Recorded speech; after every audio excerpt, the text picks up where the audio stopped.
there. Please make your selection.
Boys, it's White Pill Media. Welcome back to the channel. So, yes, now we are finally on to System Shock 2. If you haven't seen it, then I would recommend watching my System Shock 1 video first.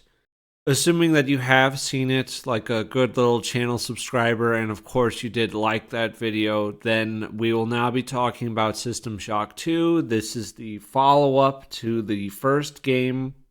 I still recommend checking out System Shock 1, either playing it yourself or perhaps watching that video if you want. I know the game is rather dated and some of the gameplay aspects and other aspects of the game were kind of unappealing and there was a bit of a learning curve there, but I still do recommend System Shock 1. For System Shock 2, off the bat, it plays so much better. I am not 30 yet, and this is my first time playing it, and yeah, it was so smooth. It was so incredibly smooth compared to the first game. You can really just hop right in and you'll basically be just fine. This game did come out 5 years later in 1999. It's still an action, I guess, role-playing game. It definitely has more horror elements and survival elements. Ammo and other types of health and stuff like that is definitely a more rare commodity in the second game. There's a lot more resource management, whereas in the first game, you're drowning in ammunition and such. So we're on full spoiler for System Shock 2. It's a high recommendation from me. I do have complaints about it, and I'm just going to be talking about my playthrough of the game and going through it step by step. And we'll have gameplay in the background. So yes, if you haven't played System Shock 2, you could play it without touching the first game, but I do think playing the first game first does add an important dimension to playing the second game. But I did enjoy System Shock 2. There's a lot good with it, and I definitely want to replay it, but I had issues with it, especially more with the kind of the ending and the stuff around there. I do think it's earned many of the laurels that have been bestowed upon it, but not all of them. The game definitely has some flaws, and yeah, we're going to talk about the good, the bad, the ugly, but overall, I would put it as very good. Play it. But that's enough of a rambling intro. We're now going to get into the game and also get into spoilers. The game starts with Shodan, our favorite lady. She is stuttering, which is a characteristic for her, where she says, "Look at you, hacker." And it is 42 years later. The game looks so much better as well compared to System Shock 1. Look at you, hacker. A pathetic creature of meat and bone, panting and sweating as you run through my corridors. How can you challenge a perfect, immortal machine?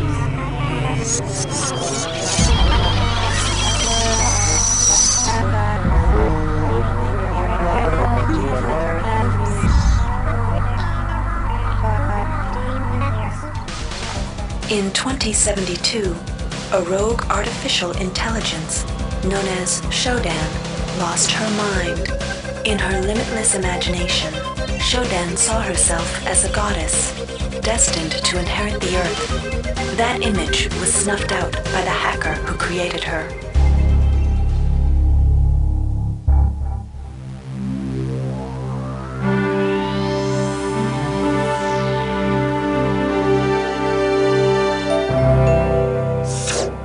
February 3rd is the day the magic happens. The Von Braun, the first starship in history capable of traveling at faster than light speed, will undertake her maiden voyage. This incredible journey is the result of teamwork between the UNN Protectorate and the incredible scientific minds at the newly relicensed Tri-Optimum Corporation. Imagine being able to travel to distant star systems in a period of weeks. It's all part of Tri-Op's commitment to the future. The Von Braun is packed with over 1.8 billion flight, scientific, and security systems, nearly all developed by Tri-Optimum and its wholly owned subsidiaries. Providing security for the Von Braun as she plows through the heavens will be the UNN Rickenbacker. At her helm will be no less than Captain William Bedford Diego himself, hero of the Battle of Boston Harbor during the Eastern States Police action. This incredible union of government and corporation is made possible by an intricate series of docking mechanisms that will allow the Rickenbacker to piggyback its way into jump space. Sleek, fast, revolutionary. Who knows what wonders await our crews in the bosom of the cosmos? All we do know is that it's a great day for mankind. We have a little newscast about now we have spaceships with faster than light travel. This company Tri-Optimum from the first game has been restored. They have this ship, the Von Braun, and they have a military escort ship going with them on this legendary first, voyage with an FTL ship. And then we jump back 4 years earlier where we have you, the player, at a recruitment center. You go up this elevator to some empty streets. They're kind of dark. There are some neon signs. There's an android waiting for you in this recruitment building. Oh, and we have this cyber interface. We have tab for menu use. So that's a lot nicer than the first game where outside of the enhanced edition, it was rather painful and there was no mouse look, and in the enhanced edition you could at least press E to get to the menus. Now it's tab. You also have stats, which is very new. Had nothing like that in the first game. There's also psychic abilities, which is, I don't know if I would say magic. Well, it is kind of like magic. Mass Effect had something like it. I forget what it was called. Bionics or whatever. You sort of had like an ESG magic thing in Mass Effect and that. So yes, that is a part of this game. I do really like the baby mode training segments. I thought that was really nice for the game because, I don't know, System Shock 1 just kind of throws you in there and it expects you to know what you're doing and what all the buttons do. And yeah, there was a bit of a curve here. There's no curve here. And the training segment is nice. You can also just skip it if you don't need it. But I did run through the training stuff. Yeah, I think that was nice for new players. I think if the first game had it, that also would have been nice. But I also understand that you're waking up 6 months later on this destroyed space station and Shodan is taking control and everyone's dead. So I'm not sure how exactly it would have fit in a training segment. Maybe in the main menu or something. So I'm just going through training. Oh, really nice, cute thing. Weapons have durability now. They go from green to red, and they just drop by a number point from 10 to, I think we go to 1 or to 0, and then the gun is broken. They get less useful over time and do less damage, which is super fun. And it's not annoying in the slightest, and it doesn't feel like, wow, every gun on this ship is a piece of shit, and they really break down after firing only a couple of rounds. That's not immersion breaking in the slightest. You can repair them. You have nanites. Nanites are used for hacking and repairing. There are like cyborg restoration chambers on the ship like you had in the first game. These do cost some nanites to use unless your white pill media, and you don't want to use the nanites, so you just save scum and you save a couple of nanites this way. That's also an option too. Oh, so hacking is done by you have a hacking skill, and then you get into the hacking little menu. You have like a certain percentage. The higher your skill is, the greater percentage of you clicking on the box, and the box lights up and it's correct, and you have to get a certain number of boxes that are lit up connected, and then you hack open like the case or whatever, and there are items inside. You can also hack the basically vending machines later on. I don't think hacking is particularly good. It's just a random number chance of you succeeding. There's no skill or really effort into it. It's just a save scum thing. I didn't really like it. I'm not sure if I would want a hacking minigame. I think the hacking minigames in Deus Ex, Mankind Divided, and Human Revolution, those weren't fun. It was like, it's more interactive hacking, but it's like, yeah, this is shit. But maybe this also wasn't super either. You can buy items from replicators. So we do have one of the developers that was with Looking Glass Studios and was in charge of System Shock 2, Ken Levine. Ken Levine did then go on to make BioShock. So we have replicators here, which is something from BioShock. I only played them once each. That was years and years ago. If you do want a nice video on the BioShock game, some interesting video game analysis, you can check out. I'll have a link to it below, but American Krogan, yeah, he did some interesting analysis and insight into the BioShock games, and that's on Odyssey. So I'll have a link to that. You can check that out. Far better analysis than I could ever give for a video game, so there you go. My red bar is my psi point. You can shoot fire. You can also push and pull stuff to you. Unfortunately, I was kind of afraid of the psi points and stuff. It's kind of overwhelming for a new player because you have, I believe it's like 5 full menus of psi abilities that you can upgrade. And there are some that are extremely powerful, but it just felt I don't want to pick the wrong psi abilities and then like really screw my character up and then I'm just stuck. And the game can be extremely punishing if you do make the wrong choices in how you're building your character, because you gain cyborg modules throughout the game when you complete missions and things like that. And you then put these modules to upgrade certain aspects of your character, like stats and abilities and that. But if you build your character wrong, yeah, it's very punishing. There's no way to reassign points or anything like that. So if you screw up, and you're in a lot of trouble. Some tips I will give to people that maybe, yeah, if you're a new player and you want some advice before you kind of get into the game, and before we're even really into spoilers, we're just talking about the training segment. So maintenance is far better than the repair skill. Research seems very bad and falls off. You do need research level 1, but I wouldn't upgrade it past that. There's not really a point to it. The skill tree is just kind of fucked up and unbalanced. There is an assault rifle in the game, and there's also a pistol. I didn't know this for a very long time, but the assault rifle and the pistol, because you have a lot of different ammo types, and ammo takes up space in your inventory, assault rifle and pistol use the exact same ammo type. I didn't realize that. That didn't feel super intuitive to me. Exotic did not seem very good to me when I was playing the game, and I did put a lot of points into it, and that felt like a rather bad mistake. Energy also seemed rather bad. The laser pistol was pretty decent for taking out cameras and such, but those are just some general tips that I would give people when you're constructing a character. Of course, do I know that there are some people that love exotic and energy and they invest really heavy in that, and that's how I play the game every single time? Sure, okay.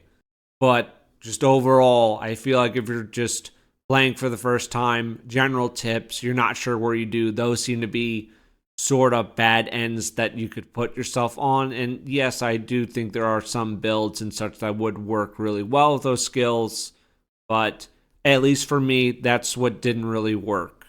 Inventory can also be kind of unfun at times. Like, it's something that you really have to balance around. And to be fair, I did probably have too many weapons because I was invested in exotic and energy and this and that. And if I hadn't put too many points in that, then I would have had less weapons cluttering up my inventory. But the item dropped, inventory full sound. Definitely got annoying at many points throughout the game. That was, not fun always dealing with the inventory issue. Do I like System Shock 1 more than System Shock 2? In terms of playability and games that I would be more willing to replay, System Shock 2 wins out way more than System Shock 1. Now, having played the original Marathon game, which came out in 1994, same year as System Shock 1, and Marathon, that trilogy is really a precursor to Halo. It did make me appreciate System Shock 1 a little more. I really fucking hate Marathon, and I don't think those are good games.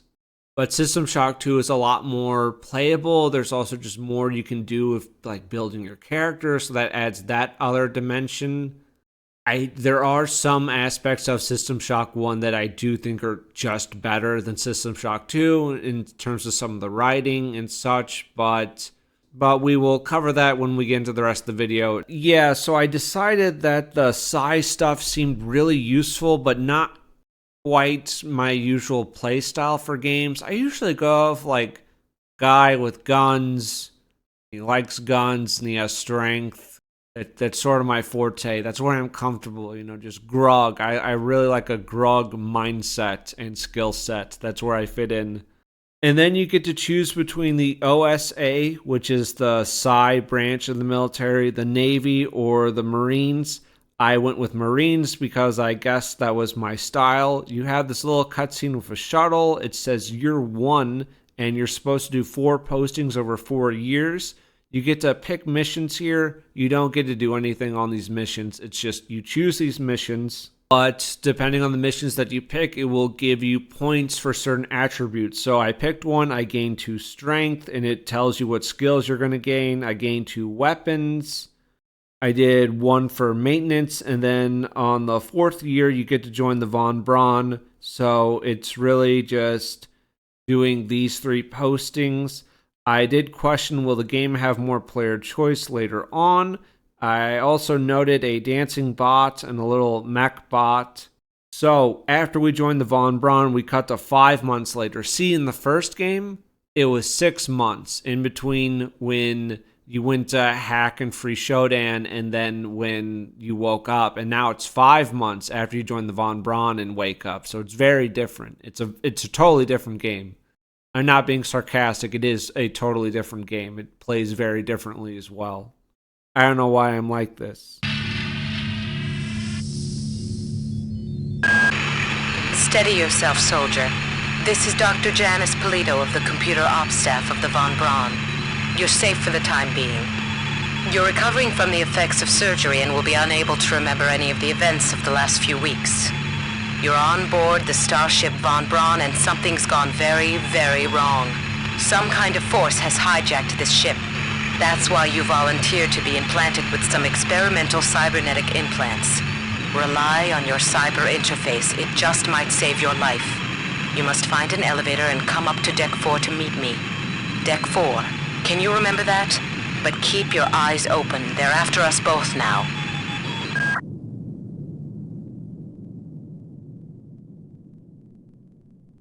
We wake up in this cryo tank.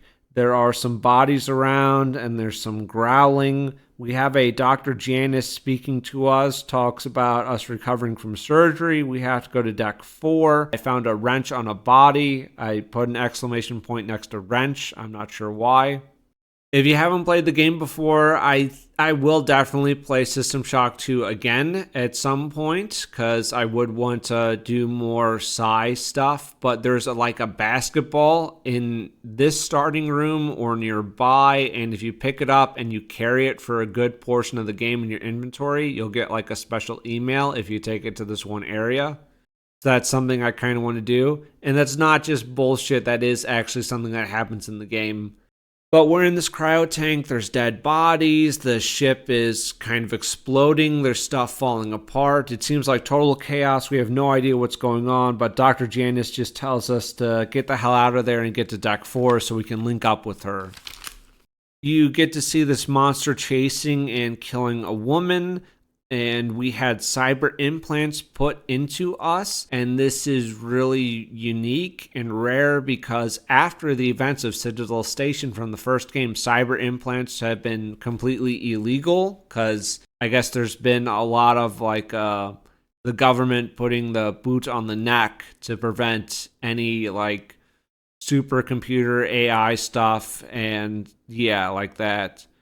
Oh, one thing I do really like about the new menu system is you have notes next to the logs, and this gives you objectives, and that's just great. It's very, very helpful. It's not too handholdy. There's not really a giant, great waypoint telling me exactly where I need to go. It is useful. It's very, very useful here, and I really appreciated that. The map also feels better. You access the map with M, put your own personal like way markers, and you can put text on the map as well. I didn't really use that because I didn't find it necessary. For the first System Shock, that absolutely would have been super useful, and I wish that was an aspect of that game, but oh well. In System Shock 2, I found the maps to be a lot easier to navigate, so I never really used it because I didn't find it to be necessary. And everything is labeled unlike the first game's map as well.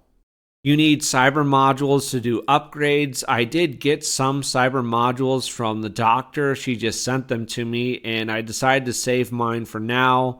Oh, and this is different from the first game. There's fall damage now, which I wrote gay! I can't even afford the Psy ability that lets you pull things towards you because I saw some items that you couldn't reach or jump to. So I'm like, oh, you need the Psy ability to pull it towards you. I couldn't even afford that. And I pressed a button to get the elevator. The elevator was coming down. It almost crushed me.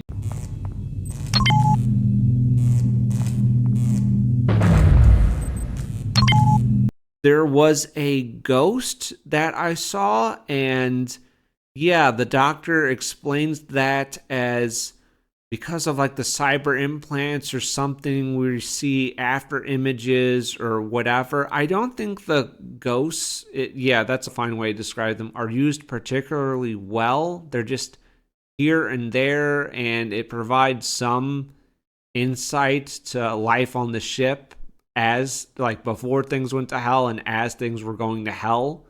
But I feel like these could have been implemented better or had a larger role because, I don't know, they just don't do much. It adds a certain level of spookiness to the horror aspects of the game, so that's fair, that is true. And once you go up here and you exit, we are on the medical floor. You have two bad guys coming at you, and they are weird mutants. These are the same guys as the monster that was chasing and killing that woman. I ran away and I ended up killing myself with the elevator. That was not so good. Welcome us. Your desperate plans. Kill me! We triumph!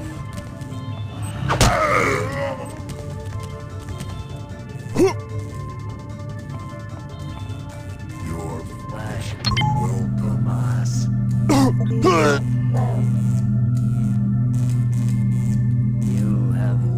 And the mutants are actually pretty easy to kill. They just sort of lunge at you, and you just gotta dodge them and then smack them. I think it took me 2 smacks to kill these guys each. The mutants are also crying out as you fight them, asking you to kill them. Oh, and looting their bodies. The can of soda is back. In the first game, they also had cans of soda which you could loot off mutants. Back then, the cans of soda literally did nothing, and these finally heal you. They give you a single health point, which isn't nothing for this game. So I was happy about that. There are cyborg healing chambers, like I said. Oh, and there's a new AI, which sort of looks like Shodan in a way, just sort of the face. And this is called Xerxes. We have an objective. We have to charge this power cell to open this door. And if a camera spots you, that's Xerxes, and then Xerxes will summon mutants. And you are picking up a lot of audio logs as you're going. All of the audio logs are voiced. The audio actually matches up with the words being said, so I really did appreciate that. That is better. That is just way better than the first game. And also in the first game, not all of the logs had a accompanying like character portrait, and I do believe, unless I'm wrong, that all the audio logs here have a accompanying character portrait, which was nice. That adds a little more character. Not that we're really interacting with a ton of people because everyone's basically dead. It does add, yeah, that extra level of character there. And I'm just listening to some of the logs. We have some guy came back from Tau Ceti and had an infection. And if I get level 1 research, then I can research the mutant drop. Oh yeah, because when I killed the weird mutant guys, they had like a gland or something that says, oh, if you research this, then blah, blah, blah. So I'm like, okay, I will research this. I got called up around 0430 to help unload the shuttle coming back from Tau Ceti. Kerenskin was there alone. Jesus, what the hell happened to him? He'd lost most of his hair, and you could see these lumps on the side of his neck. And that smell. I told him he should go see Dr. Watts, but he told me to mind my own business. Well, la-di-da.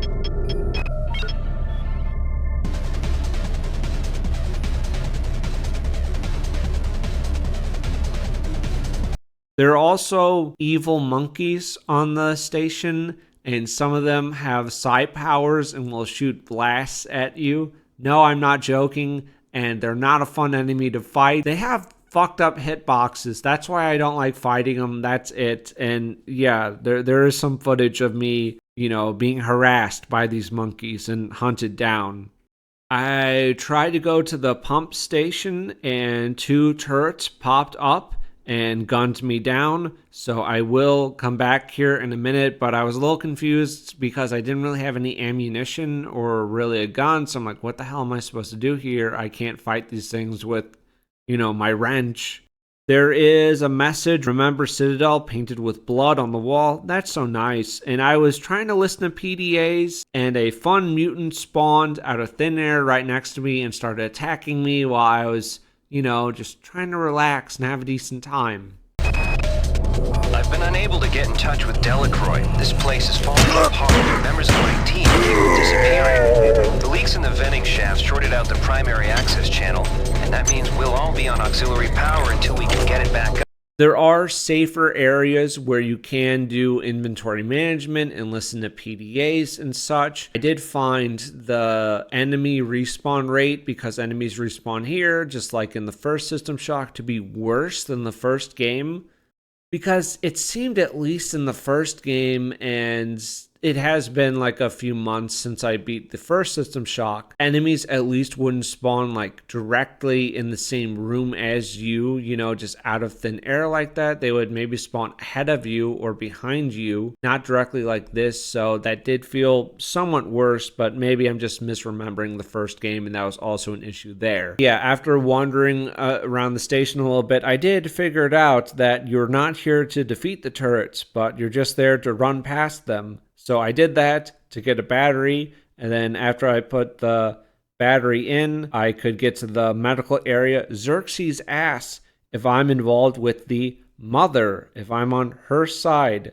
Intruder entering medical sector A. Intruder, the many demands to know your intentions. Are you allied with her? Do you know of her intentions, of her history? She once tried to destroy your species, and now you do her bidding. Intruder entering medical sector A. So, boys, I did say full spoilers for System Shock 2. So, again, I do recommend the game, but I already gave a spoiler warning, but now I'm really giving a spoiler warning. I did put in my notes here because I was having some suspicions, because we open up the game with Shodan speaking to us. Of course, no one has really mentioned Shodan, but Xerxes Alablue asks if I'm involved with the mother. I think he even says the machine mother. And I wrote in my notes here, is the woman talking to me Shodan?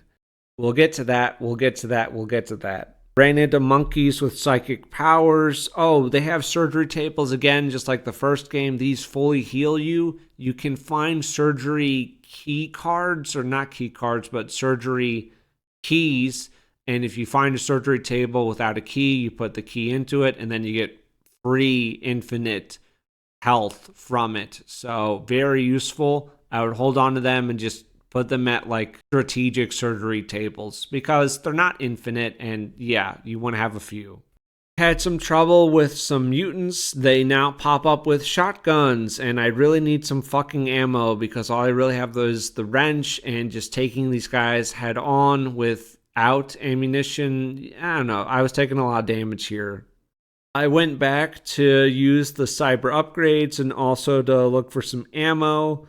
I wanted research level 1 and hacking, I guess. Research 1 costs 10. It's super slow as it researches it, and I was just researching the mutant gland I picked up earlier. But it is nice because you can still move around and play the game, and it's still auto-researching in your inventory. And I found out here after dying that 10 nanites will revive you, but not fully, so yeah, I'm a save scummer, and no, I don't care. I think that's totally fine. I was also researching the monkey brain. It says you need a FM chemical. So basically, how in System Shock 1 you would have a computer node room on each level for the most part, in System Shock 2 you'll have a chemical storeroom.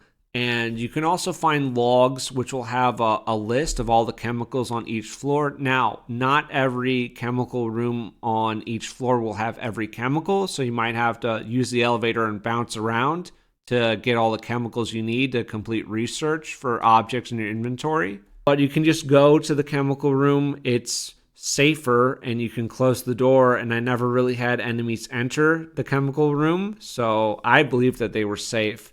And in there, you can grab the chemicals that you need, apply it to the research, and then the research will keep going and it won't be suspended anymore.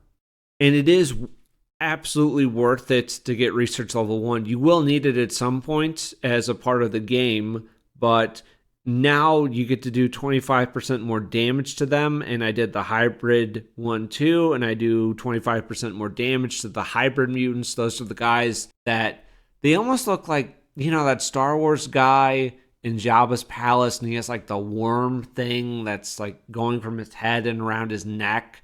They sort of really do look like that, but worse. Yeah, I had made a mistake where I was carrying multiple monkey brains and multiple mutant organs because I didn't know. I wasn't sure exactly what they were going to do. So one apiece is totally fine, and you can do that. I also found my first set of armor. It's just light armor, so that's not super, but it's better than the nothing that I literally had.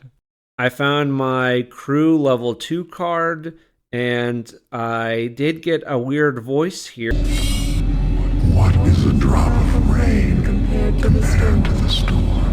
What is a thought? What is a thought Compared to a mind, our unity is full of wonder. Is full of wonder. which your tiny individualism cannot even conceive?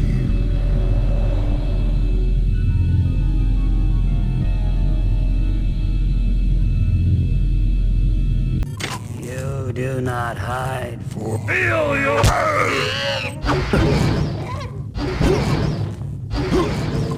A drop of rain compared to the storm. I did put Shodan voice, question mark. This is not Shodan's voice, and we don't know exactly what is speaking to us right now, but yes, we will figure it out in a bit. I got to the crew sector. What was I doing? Yes, I was looking for Dr. Watts because I couldn't get to level 4 yet, and I had the battery, but I still needed to find this doctor and get like a code from them.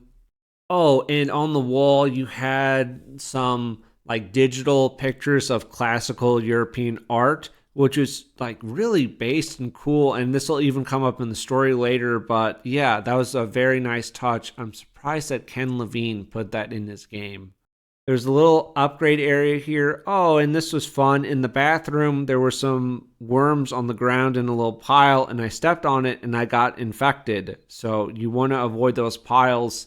I tried to shoot it and damage it, and nothing really worked. So you just have to not step on the piles, really. Or if you do, you have to take the anti-toxin. Yeah, you have like hypos, like psi hypos to give you psi points, a health one, anti-radiation, anti-toxin. I think there's a strength booster, speed, and all that. I never really bothered with the strength or speed ones. Maybe I should have. It just felt not super necessary for me to use. So Watts isn't there, but I did get the research and development card, and the little area opposite had cyber modules and also a shotgun. The shotgun was not in good condition, but it was it was better than nothing. So that was based. I went to go upgrade and get hacking level 1 because there are crates scattered throughout the game, and you do need at least hacking level 1 to try to get into them. There are some things, like especially towards the end of the game, where you do need a very high hacking level to even attempt it. And I also got the psi pull ability with my upgrades as well. I went back to this room to hack. For hacking, you do have to start in one of the orange squares first, because I kept trying to, start outside of the orange squares, and that never worked. So yes, you have to start from the orange square and then build from there. The replicators reminded me of BioShock, which of course does make sense due to Ken Levine. I also realized that turrets really aren't that hard. I think it was just initially when I didn't have a gun or ammunition where I'm like, wow, these are difficult. They're not bad. And you can just drag armor-piercing ammo over gun to swap the ammo type that's in your gun, and then like 2 ammo-piercing bullets, and you blow the turret up. They're very easy to deal with. There are harder ones later on, but the beginning ones are basically nothing as long as you have enough armor-piercing ammunition. And I realized that the map is even better than I thought. You can click a button to have a mini-map on your screen. So yes, that's even better. That's even better. It's even more useful. I made it to research and development. There really wasn't much going on there. Watts does die in front of you and gives you a code, or gives you a log which gives you the code. There are a few mutants there that you have to kill. I was listening to some logs. It was about the Tau Ceti, I think it's Tau Ceti 4, and the worm planet. They found an AI there, and that really sounds like Shodan. Also, the captain for the military ship, not for the Von Braun, is named Diego, and I wrote, this Diego is the son of that Diego from System Shock 1. Yes, in fact, it is the son of that Diego, which was interesting. Since returning from the surface of Tau Ceti 5, the patient has experienced numerous novel phenomena, evidenced by inflammatory nodular growth and the presence of a large worm-like parasite. This morning, the parasite penetrated the subject's chest from the inside and attached one end of itself to the subject's forehead. If I remove it, it could kill the kid. If I leave it... Final diagnosis beats the hell out of me. I'd love to refer this to Medorsky at CDC, but unfortunately he's 67 trillion miles away. Patient Watson died at 0240 of non-specific causes. Despite zero respiratory and brain function, the body is still displaying autonomous motor function, as does the parasite. At 0847, the patient even spoke to one of the nurses. Autopsy is set for 1630, and then we'll see what makes this Lazarus tick.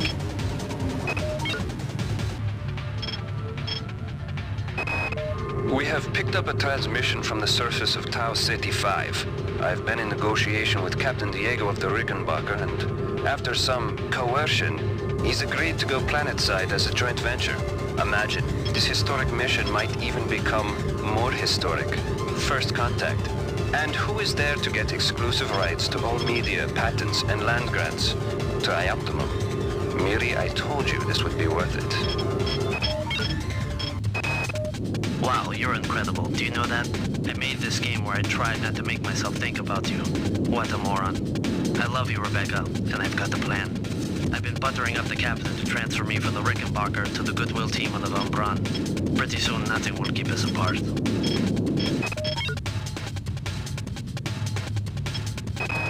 Marie, I'm sorry I've been out of touch, but I've been working on that artifact Bayless brought back from Tau Ceti 5. I've done a level 3 analysis on it. I think it's some kind of artificial intelligence. I've managed to pull an audio tag file out of its memory. I'll let you be the judge.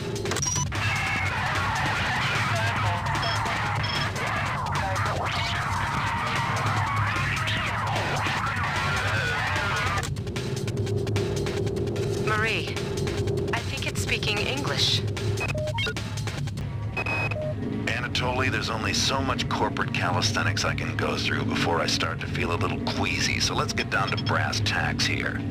We don't like each other.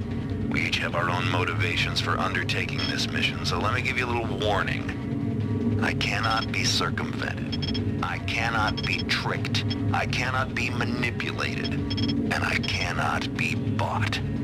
You come at me straight, and keep the fancy maneuvers for your next board meeting. Just because my father swam with the sharks doesn't mean that I do. The time is 16:30. Autopsy subject A. Watson. Now we're going to make the first incision in... Hold him down. I'm trying to! I'm trying!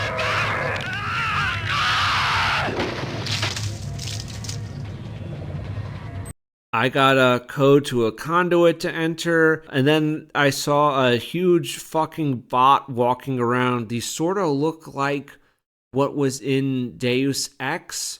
Just those sort of bots, less menacing than the ones in Deus Ex, but they really do look similar. Armor piercing does the trick. Standard does fuck all to these guys. I went back to the start to grab that shit on the ledge with the psi pull ability. It wasn't much, but there's just that little like voice in the back of my head where it's like, you left supplies back there. You left supplies back there. You got to go get them. You got to go get them. So I went and got them. I also got hacking level 2.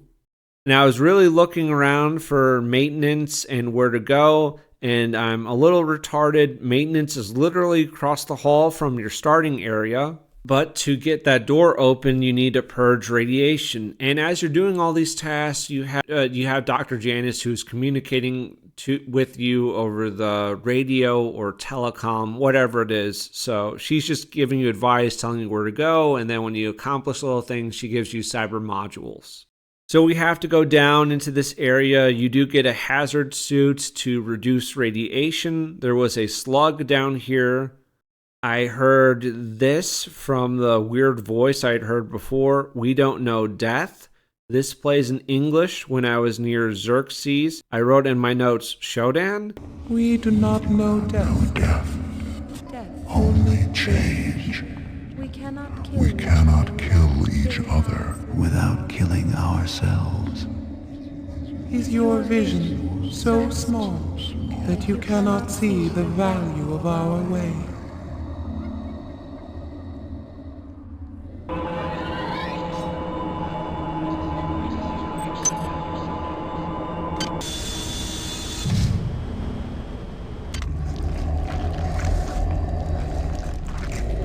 Do you not trust the feelings of the flesh?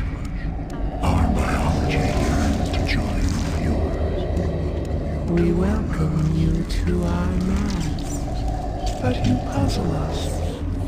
Why do you serve our mother? Chemical needed.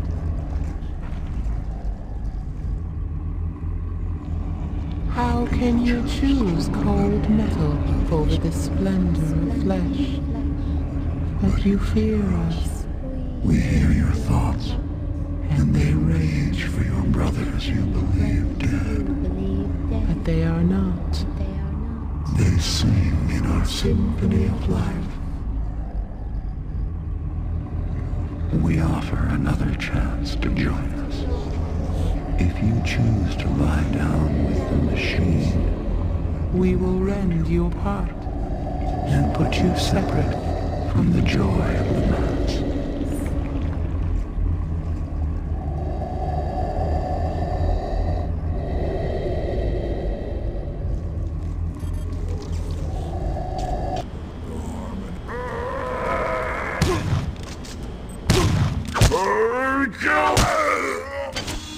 We entered a room. We got this weird cutscene, and we were like on a weird, creepy planet thing. Why do you serve our mother? We are asked. There's flesh or cold metal. It's a hellscape of flesh. I question if this was an offshoot of Shodan. I don't know how, but somehow Shodan was on that planet, and then there was another AI that came from Shodan and merged with the Flesh. And yeah, is it like at War of Shodan or something? There's a new thing to research. It needs osmium or whatever. My pistol broke. Upgrade time. I got strength to 4, which is maybe wrong. My inventory is full, so I also wanted to upgrade to strength so I could have a bigger inventory. I did not have the key card to Cargo Bay 2, which is where we're supposed to go next. I'm an idiot. The key card looked broken, so I thought I couldn't access this door and get through, so I thought I was locked out. Not true. The door's open. It just looks broken, but if you just walk up to it and interact with it, you can go inside. I found the card. There are mutants. There are the little psychic monkeys. There are also the androids, and the androids act as suicide bots, same as in the first game where you have, well, these bots are a little different, but they just go, hi there, and they're trying to be friendly, and they walk up to you, and then they explode, which is just super. And it's a dark maze in here with storage, and I was really low on supplies at this point. I had a fun fight on an elevator with a bot.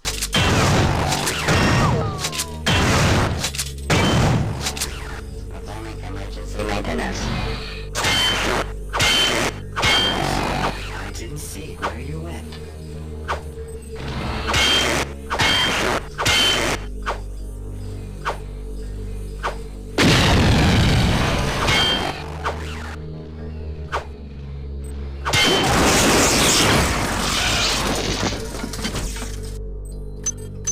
I tried to hack into a crate about 20 times, and then I just walked away. I needed to upgrade to hacking because I thought, well, you get infinite tries and blah, blah, blah. It was terrible. It was fucking terrible, but it's kind of addictive to keep trying. I cannot repair my shotgun. You have to be repair level 2 to do that, so I said I should upgrade that. I found 3 cyber modules in the storage area that I missed. I am trapped in storage and wrenching monkeys. I have no working guns. 1 monkey and a dozen bots guard the only way out.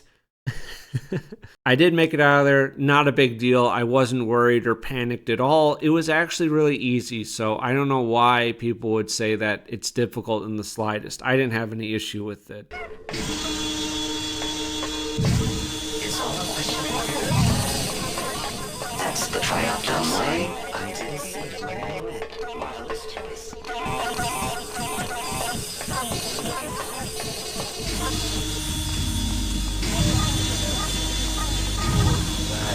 You're the Flash will welcome us. Join us!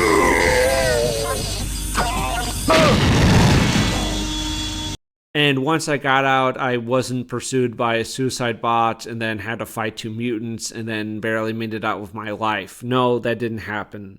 Now I have the card, so I can get into Cargo Bay 2. I am so happy I found a poor condition pistol. I had a 60% chance on hacking this crate. We got there. Bag of chips and a med hypo. Worth it, worth it, worth it. I found a French Epstein device. I never really bothered with modification because the guns just felt so weak and prone to breaking, but this is a mod that you can put on your guns. I think it increases the damage. I'm not sure what it actually did. I would find them and I would put them on the guns.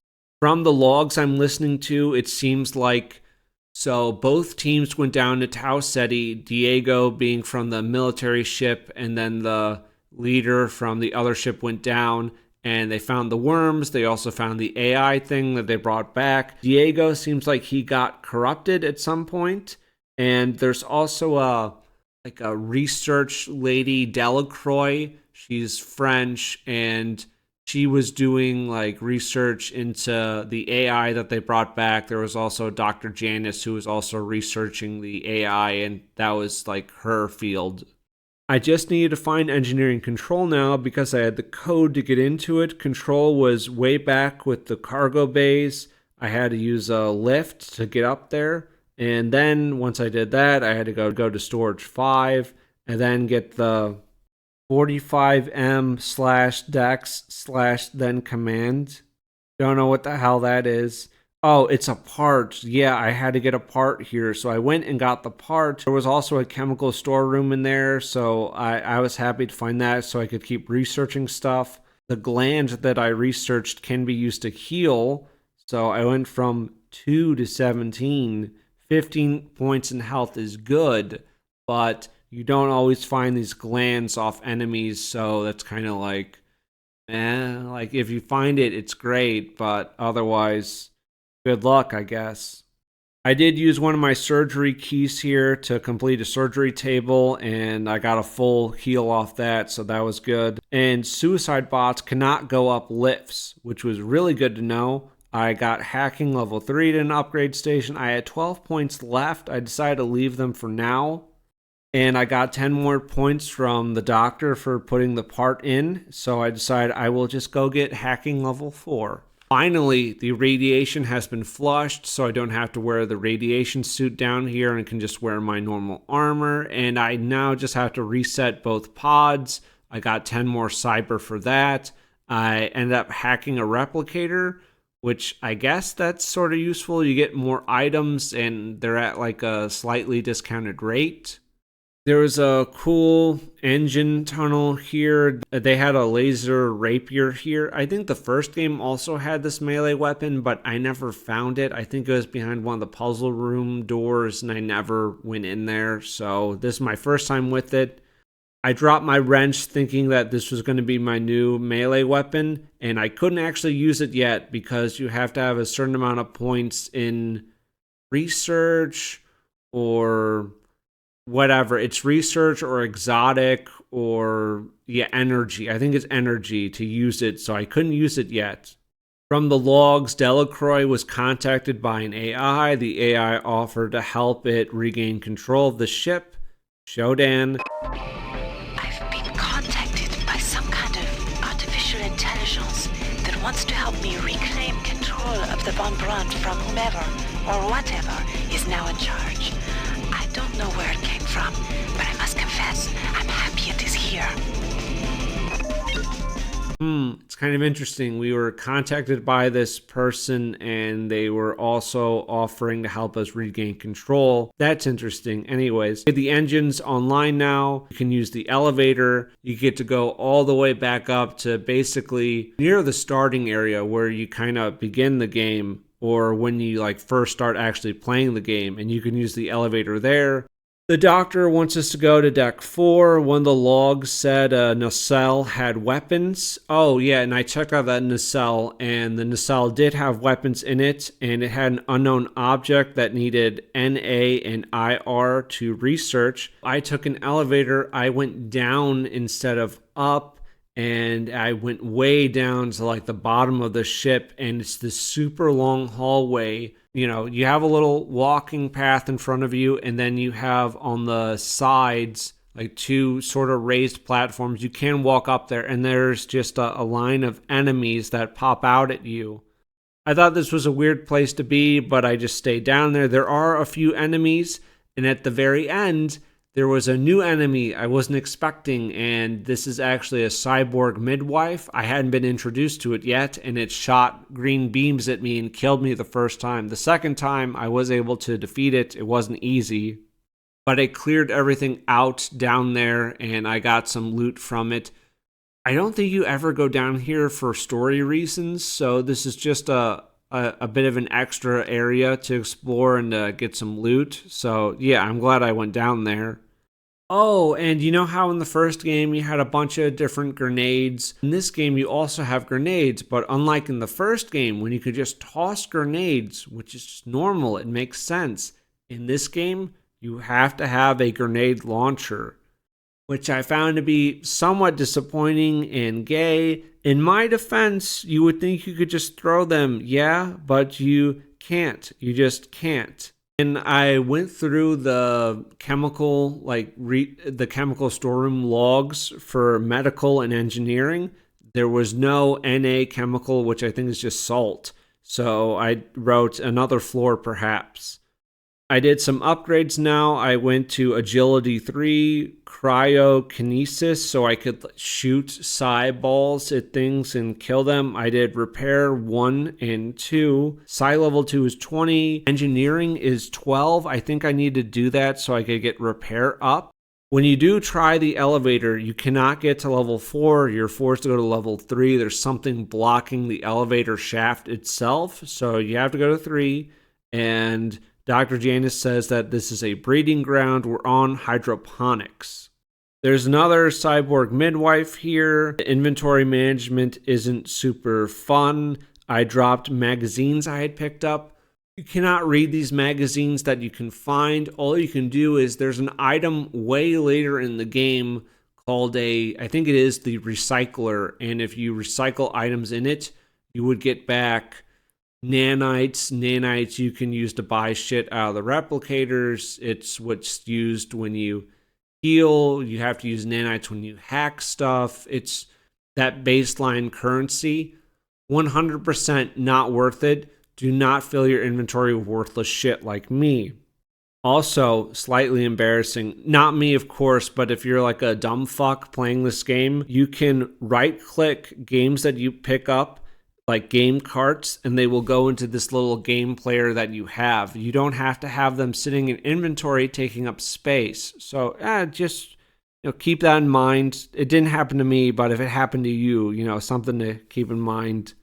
And Janus has told us that we need to put a vial of this toxin in each of the 4 regulators, and this will clear up the elevator shaft, and then we can finally get to level 4. It feels like, and the game is a lot of do this, now do that, and then go do this and that, and yeah, these objectives. And that all feels fine, like I'm invested in what the hell happened, what they found on Tau Ceti, what's that weird fucking voice that's talking to us. So I'm still definitely invested in the game, and I really like the creepy, dark atmosphere on the Von Braun.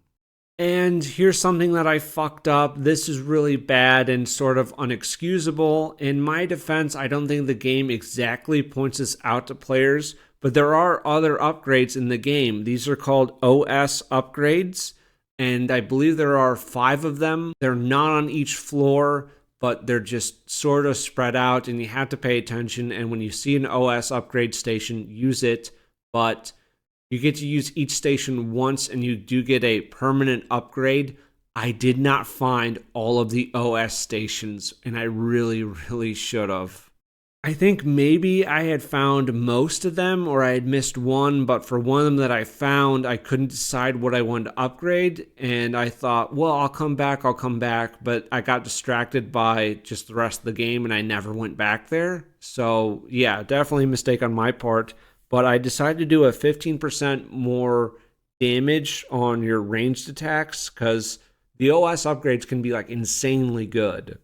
I pumped maintenance up to level 2 so I could heal my shotgun. Also, once you have maintenance to level 2, so you have to have a certain level of maintenance to repair certain weapons, and you do have repair kits, and now the kits heal the weapon more and raise its durability to more than what it did before. So that's also nice to do. It's worth it to raise maintenance a few levels. again, I don't think repair is very useful in comparison to maintenance. My next things to upgrade on my list were work on Energy 4, definitely a mistake, really fucking dumb on my part. Also, Psi level 2, which wasn't bad, but you kind of have to choose if you're going to be a very heavy Psi-focused character or not. And yeah, I couldn't really decide, and I pussyfooted around with it a little bit before I decided I'm not really focusing on Psi at all. You also have implants, and implants, some enemies have this on them, or you can just find them. Some of them boost your endurance, or boost your health, or your Psi abilities, or whatever, and you would just take these from your inventory and drag them off to the right in this little implant spot. And these have a charge to it. There are charging stations in this game, and these will charge up all of your energy weapons when you interact with it. These will also charge and heal up your implants. So I typically had a strength or a health implant, and those were super useful. Really glad that I had those. But yeah, you have a lot of options for what implants that you want. There was this flooded area with monkeys, a grenade launcher, but I had no space for it. I really should have picked up the grenade launcher. I didn't really start implementing a grenade launcher until rather late in the game. That's a mistake. Grenade launchers are really fucking good, and yeah, that was my bad. I found the access card B, and yeah, I heard this. Dick, I know you won't get this until after we return, but I've had to express how incredible I feel. We've finally done it, made contact, and Muldoon and I have been selected to be involved in the initial work. Anatoly's one condition is that I tell no one aboard the ship. The creatures are remarkable. They're so helpless, I feel somehow compelled to protect them. It's a miraculous discovery. The young ones are all aboard. Captain Diego and I have sealed off Deck 3. He and I are now of one mind. Our bodies are changing too. Sometimes it hurts terribly. And sometimes it is marvelous. Something wonderful is happening to me. Mark, what's going on? I thought it was weird when you asked me to send up 16 of my female staffers, but what have you done with them? I'm short-handed up here. Also, have you heard from Watts, Sanger, or Polito? It's like everyone's gone on vacation and didn't bother to tell me. I found these schematics on Dr. Miller's desk. They're plans for the kind of cyber modification that's been illegal for 40 years. It's not like him. I was going to talk to him about it, and then I noticed the DNA sequence he spec'd for the prototype. It's mine. Audio logs about the first contact and them going down into the planet, and they found these worms. I found the chem lab here. I still need some chems for other shit that I'm researching, and I found a laser pistol. Again, there are still cameras, just like the first game. I don't think it really does anything. Well, of course, if you get spotted, then it spawns more enemies, and the laser pistol is just really useful for taking out the cameras. I tried to sneak up on a cyborg midwife here when I was sneaking around the hydroponics floor with a shotgun, and the horror and the panic of clicking to fire and realizing that I was out of ammo, and then the cyborg midwife turned around. Very, very fun.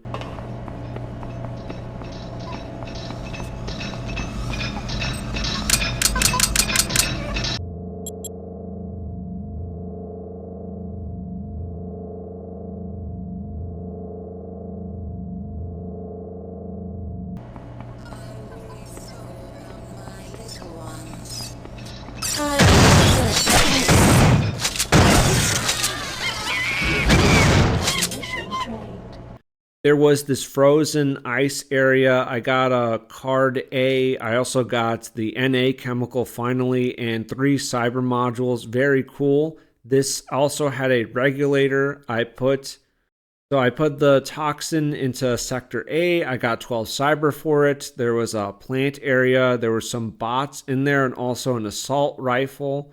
And at this point, I got this email from Dr. Janice, and she wants us to go faster. Why do you go so slowly? Do you think this is some kind of game? It is only through luck and my continued forbearance that you are even alive. Now move. So she's not very considerate about what we're going through, the horrors that we're witnessing and having to kill things and everything like that, and our life being in turmoil. She's very focused on the objective and just cares about the results. There's not really any compassion or understanding there. So, subtle. So I had the assault rifle now. So I did the Sector A, super low in ammo. I was using the Cryoblast or Pyroblast, whichever is the cheaper one. And I was having to use that to try to kill enemies. It was going very slow. It was very painful not having bullets. I had the assault rifle, but no bullets. I don't even think I had pistol ammo, but I kept thinking that I was going to have special bullets for the assault rifle. It's the same fucking ammo type for pistol and assault rifle. It's annoying, but that's how it is. For upgrades, there is energy 1 for using the laser pistol, and then all the way to 4 to use the sword 2, because I had the laser rapier still. Mistake? ? The sword does make an awesome sound, though.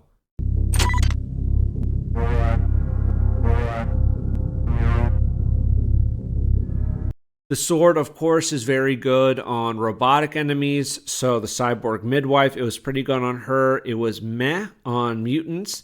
And this was fun. There are now toxic spiders. These are perhaps my least favorite enemy out of System Shock 1 and System Shock 2. They poison you.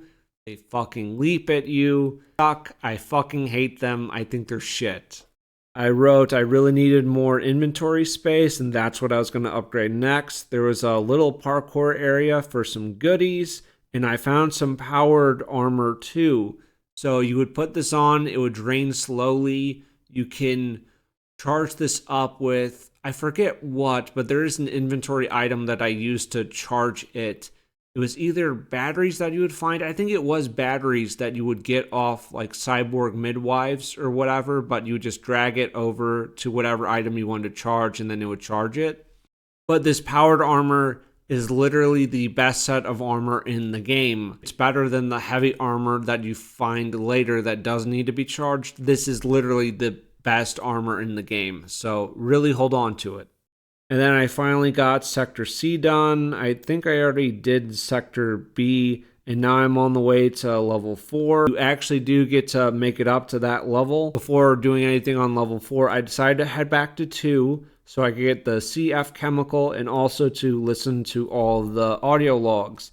Diego was mutated. I was researching an item. It says that if I would search eggs before destroying them, because there are eggs, and when you approach them, they open up, and then like a swarm of flies will come at you, or little worms will pop out, and if you search them before blowing them up, you could possibly get an item, which was kind of gay.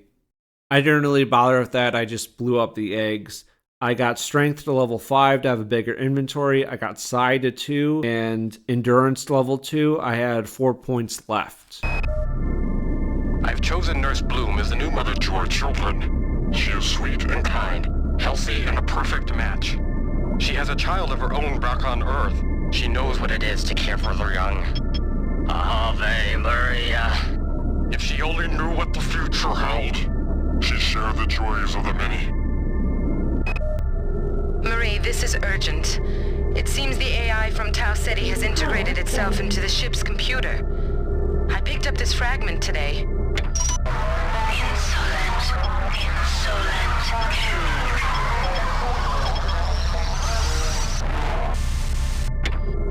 Not only that, but after I found the fragment, I returned to my lab to find it ransacked.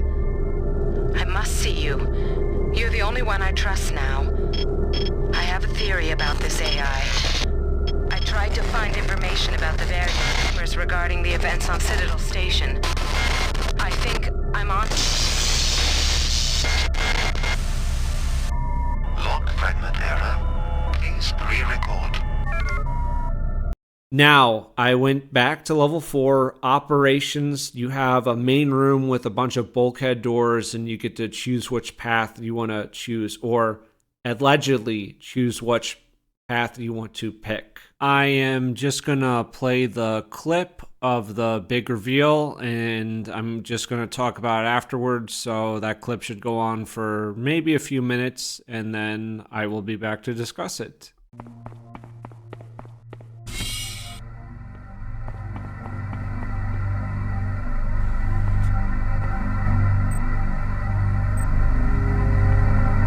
The Polito form is dead, insect.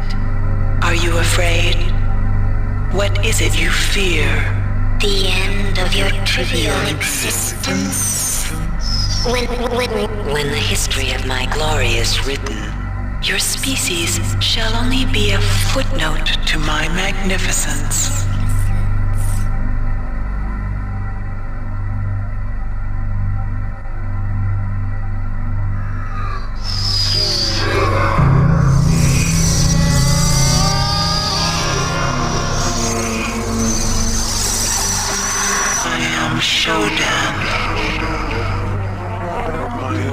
My analysis of historical data suggests a 97.34% probability that you are aware of my birth on your planet and my rebirth into beauty on Citadel Station. There was a garden grove on Citadel Station. there, Shodan processing component 43893 was performing a grand and wonderful experiment. I had created a new form of life. Fearless, powerful, with no sense of individual will or moral constraints. Fitting handmaidens to my divinity. Before that, hacker destroyed my primary data loop when it eradicated Citadel. It ejected the grove where my creations and processing component 43893 were stored. 30 years later, the grove crash-landed on Tau Ceti 5. I survived only by sleeping. In my absence, my creations, my annelids, thrived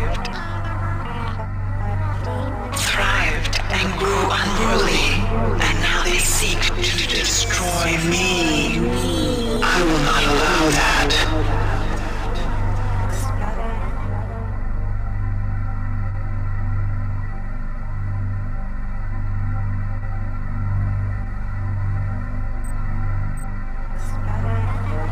They have used their powers of mind control to gain access to the ship's computer.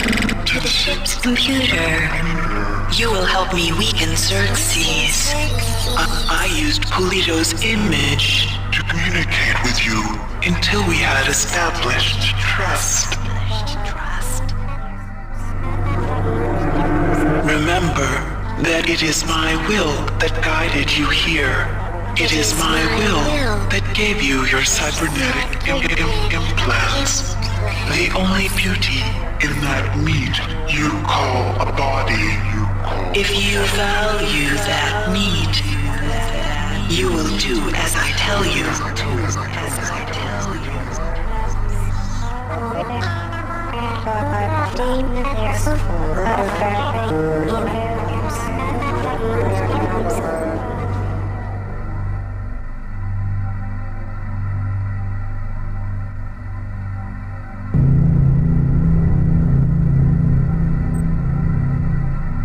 The first thing I want to address is we are on the first ever created faster than light traveling spaceship. We have traveled light years away from Earth out of our solar system, and this ship went to Tau Ceti 4. The biggest question I have and a rather huge plot hole is, so around Saturn, or when Citadel Station was on its way to Earth, we jettisoned the Beta Grove. And in the Beta Grove was a copy of Shodan, which was found on Tau Ceti 4, and also some of her creations were those little worm things, and these eventually became the Many, which is the organic enemy that we're also fighting. The Many is Shodan's creation, but they have rebelled against Shodan. They believe in joining all things in one kind of hive mind, biomass creation thing. So very bad for humanity still, like Shodan, but they are different from Shodan, and they don't like their machine mother. How the fuck did the Grove get out there? Again, we are using faster than light travel to get there. It has been, 40 years? It has been 42 years since Citadel Station. It's not physically possible. I think in the System Shock, the original, they did a remaster of it, and they put some log or something in there about a wormhole being around Saturn, and that's how Beta Grove got there. But that is kind of crazy, at least to me, that such a obvious and glaring plot hole wasn't addressed, because I was really wondering, since, okay, well, they say they found this AI out there, and it really seemed like that's Shodan, really? But how? We have faster than light travel. How could Shodan be all the way out here? I didn't really get it, and it simply doesn't work. It's a rather glaring plot hole. I went back to the first and I checked out Beta Grove. From what I could tell, there weren't any worms around there, which I thought would have been a cool Easter egg. They still work, like the worms being a creation of Shodan and then them rapidly evolving on their own. I think that still works, but it would have been cool if they were just around in a corner of Beta Grove or something, crawling along the ground. That would have been neat. Was this a shocking, crazy twist? You will see from a lot of normies that System Shock 2 has one of the greatest video game twists of all time. This isn't that. The presentation is fantastic. The presentation is amazing. You walk in there and you have Polito, who has committed suicide at her desk, and then Shodan appears like through the little monitor and you get this big reveal. The presentation is fantastic. It's just so overstated that you really do have to be like a fucking retard not to understand what's going on, and that Polito is actually Shodan, or you're about to meet Shodan. So I don't have the box art of the game, but the box art of System Shock 2 has Shodan's face on it. The desktop icon for System Shock 2 is Shodan's face. Of course, Shodan is going to be a part of the fucking game. It's so glaring and obvious. I really wish they had done more to just hide it a little bit. You have Xerxes very early on say, you serve the will of the machine mother. Well, who the fuck could the machine mother really be? And with Shodan's face on the icon, you just know, okay, well, either Shodan has to be Dr. Polito, or we have to meet Shodan pretty fucking fast after we meet Polito and Polito's actually alive or something. You also have Polito in one of her logs that you find saying that they found an AI down there. So, okay, they found an AI that has to be Shodan somehow. The Many also talks about the cold embrace of the machine. What the fuck could that mean? It's so, yeah.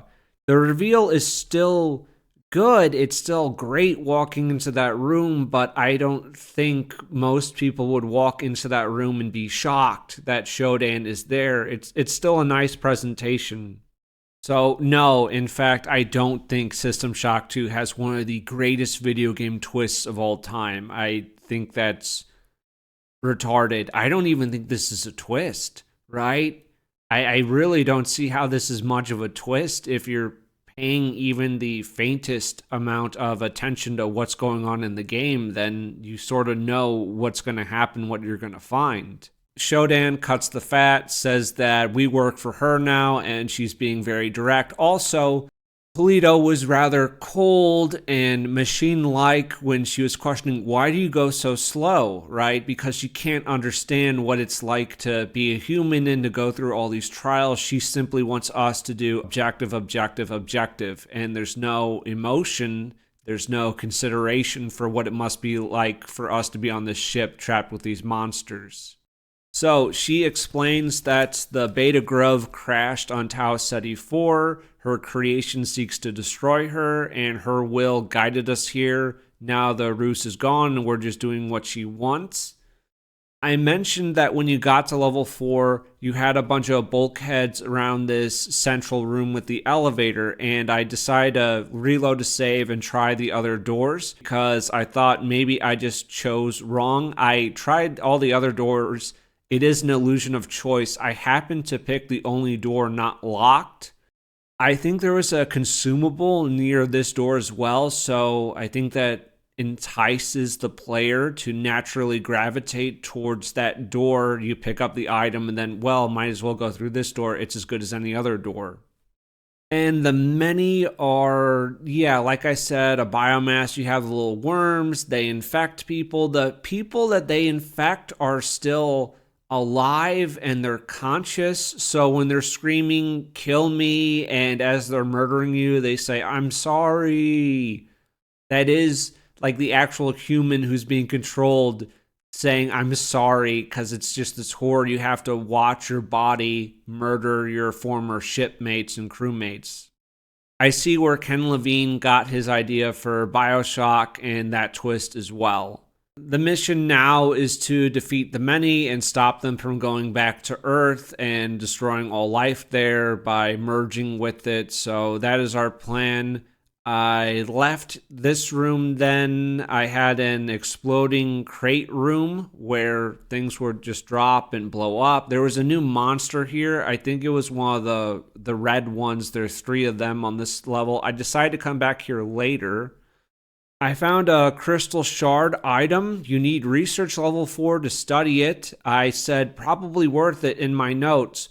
Boy, oh boy, was I wrong. The crystal shard, sure, I guess if you're super focusing on melee, it's technically the most powerful melee weapon. I just don't think melee is great. I mean, it's useful in the beginning. Well, yeah, obviously in the beginning. And it's not bad to have as a fallback, but no, I don't think the crystal shard is worth it. I found a room that had all 4 upgrade places, and I made a note to come back later. I went into this mess hall. It looked like there was a mass killing there. That's fun. I pulled something out of an egg. I was researching it. They didn't shoot swarms of flies before, but they do now. I thought that you had to use like the cryokinesis or like shoot at the swarm of flies to make them stop. No, actually none of your attacks affect the swarm of flies. You just have to run away from them, and after, it is a while, it is kind of annoying, but maybe 10 seconds or so, the swarm will dissipate, and then you just have to destroy it, preferably from a distance. I didn't really use my psi powers for anything except when I found eggs or worms on the ground, instead of wasting ammunition or getting really close with melee, I would just shoot the cryo balls at it and blow it up that way. That's all I used my psi powers for, and yeah, it worked. It definitely worked. Just walking around, finding some upgrade stations, energy station, also slot machines, which I played a few times, and no, I did not win. The many talk of making humans extinct, so they're not trying to be subtle or anything. They're not trying to trick us or deceive us. They very much want to wipe out humanity. Shodan is not our friend either, but she's being more coy in what she wants and what her plans are. She's obviously incredibly weak at this point, and she really just exists to tell us where to go and what to do. She has extremely limited functions outside of us and directing us. I suppose Polito committed suicide when she realized that she unleashed Shodan, even though maybe that is somewhat premature. I'm not sure. I mean, the Many was also taking over the ship, so maybe she just felt there was no way out, which is sad. It's still a good reveal. Polito really reminded me, like character portrait wise, and just the voice actor as well, kind of a Janeway from Star Trek Voyager. I did not really watch a lot of Voyager, but that's the feeling that I got.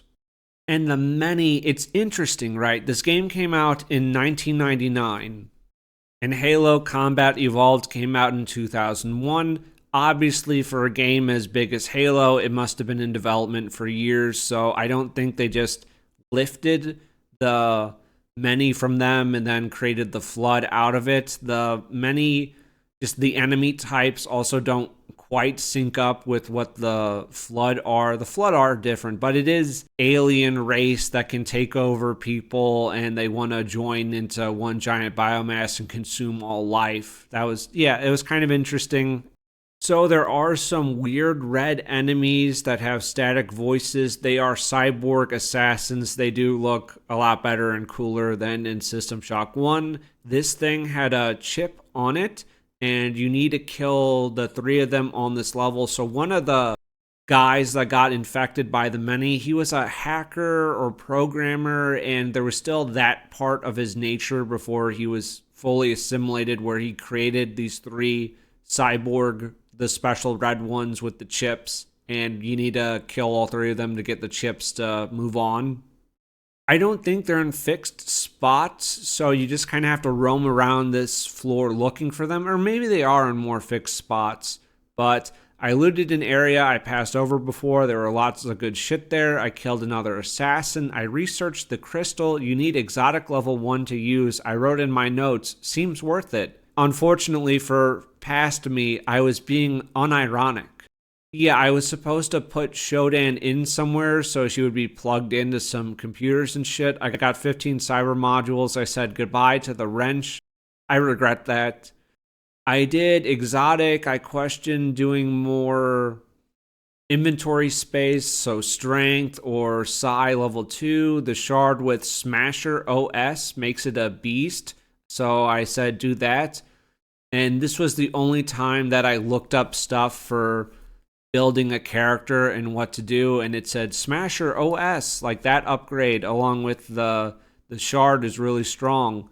And it is. I just feel like there are a lot better things to spend your points on, because it is a really heavy investment to research the shard, and then you have to go into exotic, and then if you want the shard to be even more powerful, then you really should level up exotic fully. So yeah, it's a really huge investment, and I don't think it quite pays off. So I found the place to put the chip in this lower area. I still need to kill 2 more of the red guys. I upgrade my standard guns to 3. I wrote in my notes, I deserved this, ? I opened an armory and a suicide bot killed me instantly. It wasn't much. There was a perfect assault rifle in there, but I wrote in my notes, no ammo. I had a lot of fucking ammo. Embarrassing.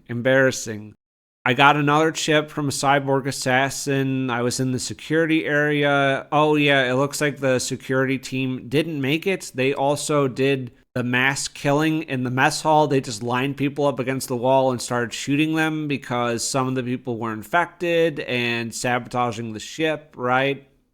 Of course, the leader of the security team, a strong black woman, did murder a lot of honkies. So there is that, of course. I put the second chip in. I'm just researching some stuff. Oh, I went back to the first room where there was shit falling from the ceiling. There was the weird red guy, so I backed the fuck out without knowing that I had to kill all 3 red guys. And it turns out the cyborg assassin was dead. He was just dead on the floor. So I guess whatever was falling and exploding killed him, because when I went in, there was nothing like that, so I just picked up the chip. I put the chip into the 3rd computer, and then Shodan wanted us to go to Deck 5. I found a worm implant as well. This was kind of useful. I thought this was kind of neat. If you have this implant in, and if you click on a pile of worms, it will heal you for a decent amount of points. So, I don't know. I liked it. I do really love the hypocrisy of Shodan being angry at her creation for rebelling against her when that is exactly what she has done to mankind. It's nice. I like Shodan's ego, calling herself this perfect being. She cannot admit a mistake, but I did write here, but could she have? Would that have made her a more interesting character? Would that have made her a deeper villain if she was capable of going, oh wow, is this what it's like to have the shoe on the other foot? But maybe that's completely outside of what Shodan's capable of. I have 72 fucking cyber modules. If only I was in Muslim heaven, inshallah, and these were 72 virgins. Oh well. Time to upgrade. I think if I was going to focus Psy, I should have done that before, so I'm passing on upgrading Psy at all at this point. I was looking into stats and weapons. I maxed strength for now. I'm happy with my hacking, repair, pyro, and such. I saw a human through the glass. This is like my first living human, I believe, except for that woman who died at the start, and then he just died, so that sucked. And Xerxes, so I guess the many, I don't know how they did it, but they were able to convert Xerxes into their side. He sided against Shodan, another AI, and I don't know, that's interesting.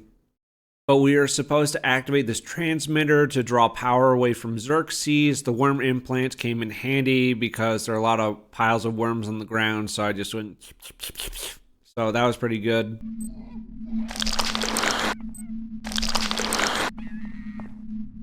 Very creepy flashing hallway with this shaft below. It feels like a horror game, which it kind of is. And I'm on the kind of entertainment deck here. This is level 5 or deck 5.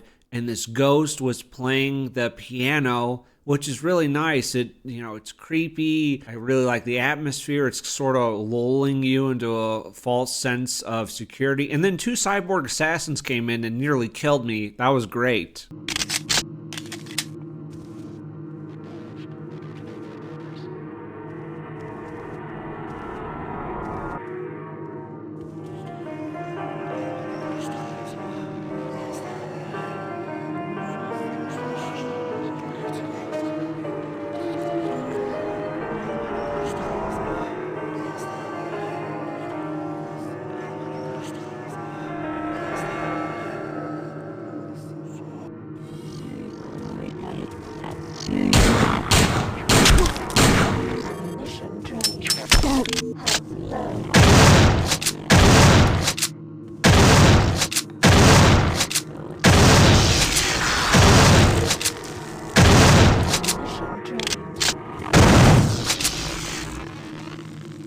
I found the saddest little rave room, and I saw that there was something above it.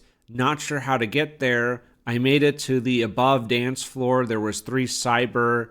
Oh, and the transmitter has a code, and the code is hidden in the art panels, and the art panels are all classic European art, so you have to explore deck 5, find the digital art panels, and just flip through it, like change what the painting is for each panel, and then some of these will have a number for a code. I don't know if the code is the same for every game, but if you're playing the game, you should of course go around and find all the codes by yourself. But if it works for you, then it's 34093. It probably changes for every game. We also had a garden area on this floor, which was super creepy. There were a lot of bodies tucked away, but I like the music here. I almost fell into a hole. There was a woman scream down below. I just passed over this area for now, decided I would come back later.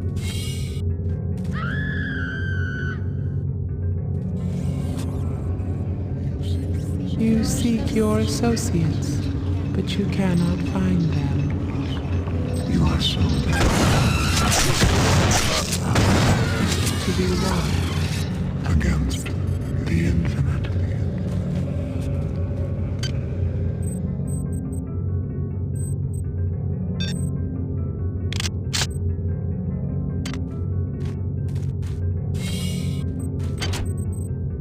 and I went through this bulkhead. There was a big ass robot waiting for me. I jumped down. That was a mistake. There was more bots, so I had to do a bit of reloading. I was really worried about not having ammunition and the bots, but I remembered I had the laser sword. I was totally out of ammo at this point, and all of the replicators near me, guess what? They didn't have ammunition for sale. That was fun, but with the laser sword being super effective against robots, these actually big bots went down pretty easy, and you can just circle around them and avoid damage for the most part.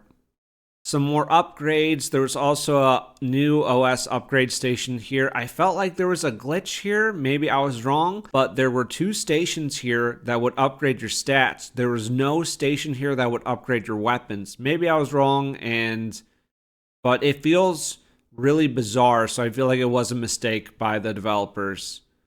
And of course, there was also a kind of sex club specifically for sex robots, and it was really gross. You can buy cards from a replicator to access these rooms. If you chose to, you could also hack the replicator, and by hacking the replicator, get the cards at a discount. Is it worth it? Underlined. Just for Nikki, if you go in Nikki's room, you have 10 cyber modules in there. The rest of the rooms are just crap. There's almost nothing to loot in them. I did find a weapons upgrade nearby. I upgraded heavy, so now I could finally use the grenade launcher. I also upgraded my standard weapons. There was some ghostly laughter in here. That was great. Oh, and I love this. I love this. This is such a nice, good little detail.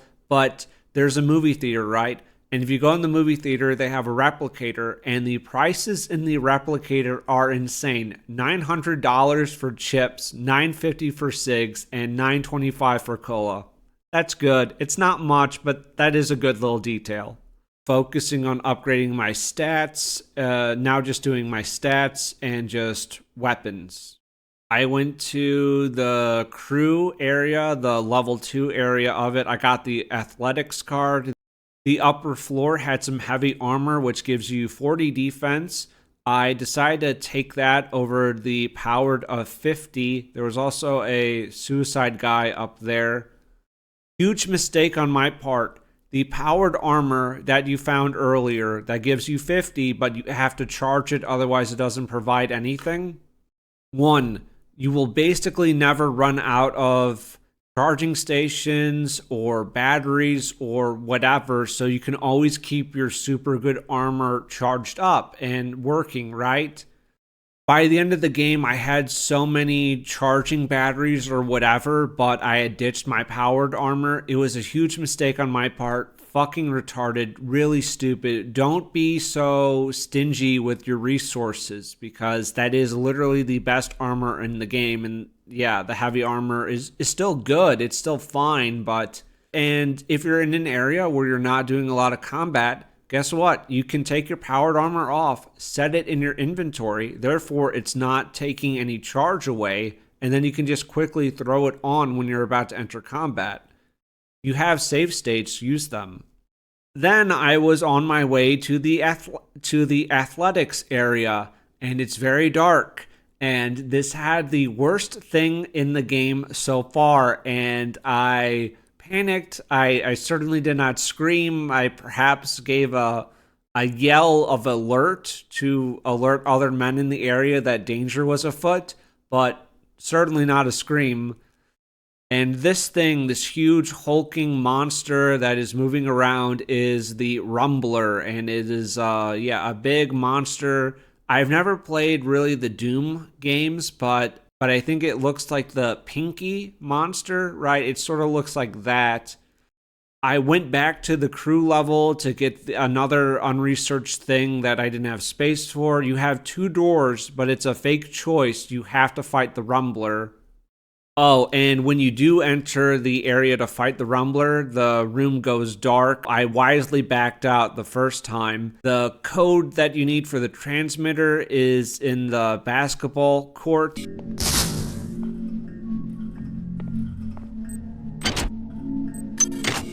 and I was having some trouble juggling my inventory space. I just kept dropping stuff, rearranging it. It turns out this thing I was trying to pick up was just 3 vertical because, I don't know, it's not fun for me. I wish the game would just, auto sort the inventory to make it perfect and to make items fit. That would have been nice.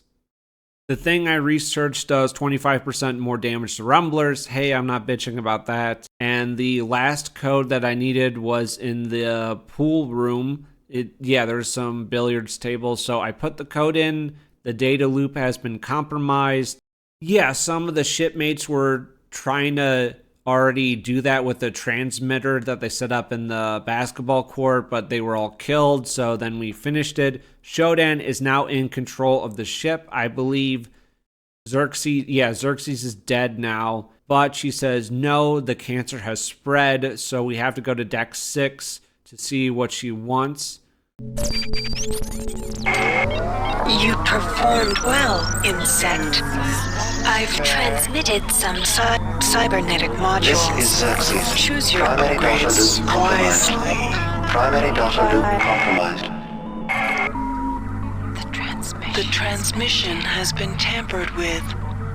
No matter. We will destroy my creations right here. Stand by. Warning. Data systems compromised.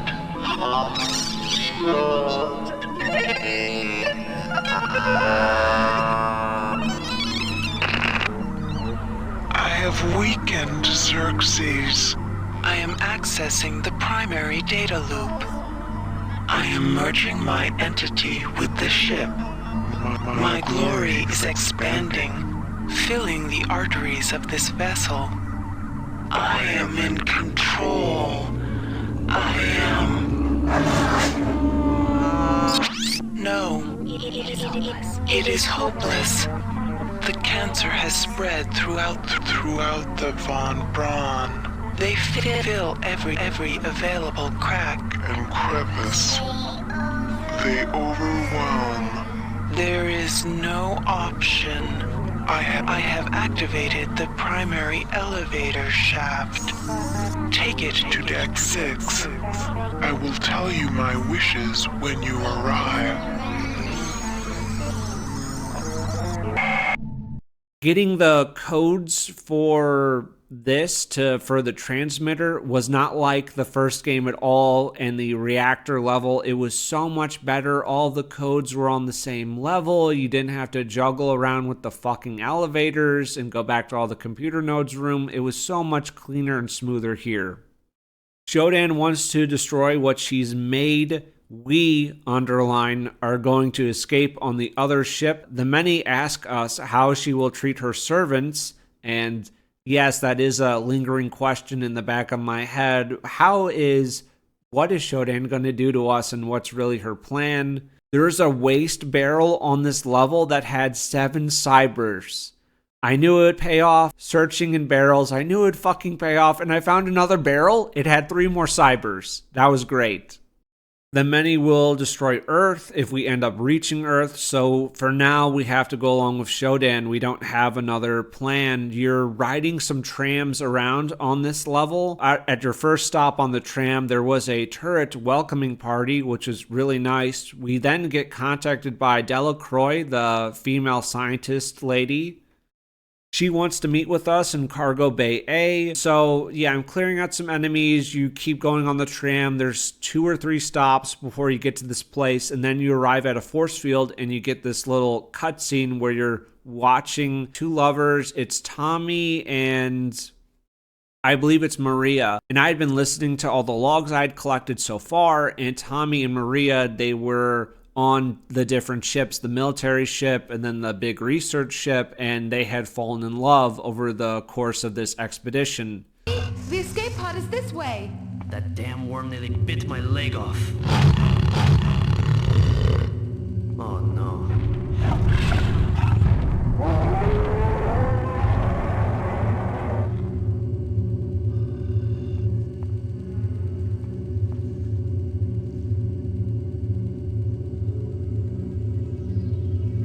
And when things started going bad, they were planning an escape together, just the two of them. So you, the player who's not really interacting with anyone that's alive, I guess Delacroix, but Polito's been dead, and everyone else you've had next to no interaction with. So you've been wondering, did they make it? Did they make it? Everything else has gone so wrong and is so horrible, but did Tommy and Maria make it? And you're watching them run away. They are being chased to the escape pods. A Rumbler's following them. And then after the Rumbler, there's also a suicide bot. However, when the force field was lifted, I didn't see their bodies. So I wrote, maybe they made it, ? I want them to. Shodan will probably kill them later, though. More logs. Kerenchkin, that's the leader of the Trioptimum team of the big ship. He, in his logs, is apparently a full monster. And we got a message from Diego. He seems to be a decent man. He said something about like a good weapon or something. So we'll see about that. Also on level 5, I admit I tried this too many times. I wasted too much time on it. But there was this thing, it was cyber modules, and they were just out of reach, and the pull that I had was too weak to pull it, and I over and over and over and over again was trying to reach it and get to it, or even try to knock the cyber modules towards me. I couldn't do it. I couldn't do it, so I had to leave some cyber modules there out of reach, which was aggravating. I found a box that needed hacking level 6. I decided that that can't be worth it. I did find a shuttle card though, so that's good. I made it to the escape pods. I heard Tommy and Maria talking, and a pod left, so I guess they made it. So yes, I was very happy that it seemed like they made it. I got the bridge card after that. I can get the wrench that's over there to me. I'm still trying for the cybers. I wrote maybe an explosion. That did not affect the cybers at all. And yeah, I decided we'll have to go without them. I got all weapons to level 4 now. You have a little jump area here, and it looks like there was something down there, and I fell down by mistake at first, and I died a few times to see what was down there. It looks like 50 nanites. Kind of fucking gay. 50 nanites down there. That's sort of stupid. I found this alien cannon. It works by taking worm clusters for ammunition. I will speak about this later, but it was weird and I didn't fully understand how to get ammo. In retrospect, there were clues on how to get ammo. I didn't notice them. Shodan gives us a pat on the head and says we did do good for an insect. We get the ops card. Delacroix says to meet her at the shuttle bay on 6. I can't. There's a lockdown. I need to go to ops. I was a bit confused on where to go because I kept trying to meet with Delacroix. You can't at this point. You can't meet with her. You just have to go to Deck 4, Bulkhead 43. That's where you have to go. My first time in, I got cornered in the elevator by a Rumbler and an assassin. I got a really good up-close look at the Rumblers, and this was really fucking gross. There was a face in the Rumbler, which I guess makes sense. I had one of the worst experiences in my life being chased by the Rumbler, and I managed to cower here in the wall where enemies couldn't quite reach me, and I stayed there until I was able to kill them bit by bit and then sneak my way around. There are a fuck ton of enemies here that have been sent by the many. But yeah, that was a horrible experience. I got to the engine core. We're blowing the ship up. That's the plan now to defeat the many. Ops area is the smallest room that I always passed over, so I didn't notice it, and it did take me a while, but I made it. I had to go through that radiation place before, and then I had to go up top. There was a red cube here. I was ordered then to go to Deck 6 and then go to the Rickenbacker. Rickenbacker, that's the name of the military ship. Okay, and Von Braun is the big research ship. Yes. Shodan calls us a useful drone. The many are trying to flee. I have to destroy their shuttles so they can't escape and regroup. The shuttle control is open now. There were some rocket turrets. That was fun. Lots of enemies. I wrote, is Delacroix here? Oh yes, in a way. And there are even more new, the many enemies. There are wall spores now. They're sort of like mouths. The ship is totally infested. They've completely taken over all of it. I found a shuttle without a shield, so I blew that up. So you would have there were 3 shuttle bays, and you'd have a room before the shuttle bay, and there'd be a bunch of enemies in there. You'd kill them, get to the shuttle, blow the shuttle up, but you had to take the shield out. So I was able to destroy the ones that I could, but there was one that I couldn't because of the shield. She still has need of us. I believe Delacroix Delacroix sends this to me. She still has need of us. I needed to apply a thing from Shodan to a shield generator, so I had to go to a replicator to go get it, and Shodan put it in there. I blew up the second shuttle, and I was kind of confused because Delacroix told us to meet her in the shuttle bay and all that, and I wrote, was Delacroix cut from the game? She was supposed to be there, ? And the central tram stop, you can get to the Rickenbacker from there. I wrote in my notes any flying mutants because I think one of the logs said something about mutants flying around or things or creatures from the many that could fly. Shodan, I put a star and I circled it in my notes, so you know it's really important. Shodan told me to avoid Cargo Bay A. She says that she will not abide disobedience, obey or not. I underlined let's not, but save so I can come back later. If you don't go in Shuttle Bay A, nothing happens. I think Shodan says, good job obeying me or something.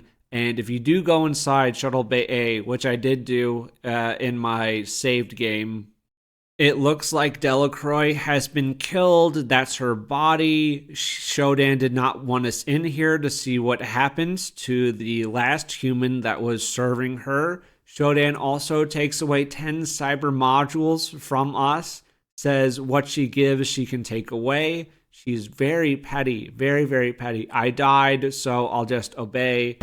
They've got me now, and Shodan has abandoned me. I'm not surprised. I've discovered her plans for the faster-than-light drive. Who really is only matched by her imagination. If she gets access to the...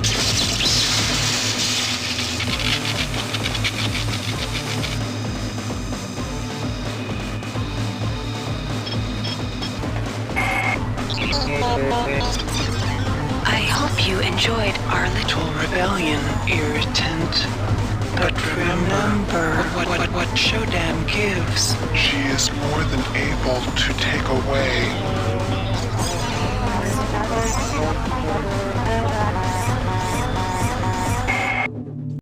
And doing that, 5 mutants ran at me, but I took them out pretty easy. So Delacroix, I suppose, was pseudo working for Shodan like us, but she, realized that Shodan was not going to be good and was trying to get out of there on her own, and Shodan wasn't having that. In terms of player choice and such for System Shock 2, is there really any? Are there any RPG elements? Well, the character creation, upgrading your stats, those are certainly role-playing elements. You are only ever allowed to disobey Shodan just once, and this is only if you look in Cargo Bay A and you see what she did to her past servant.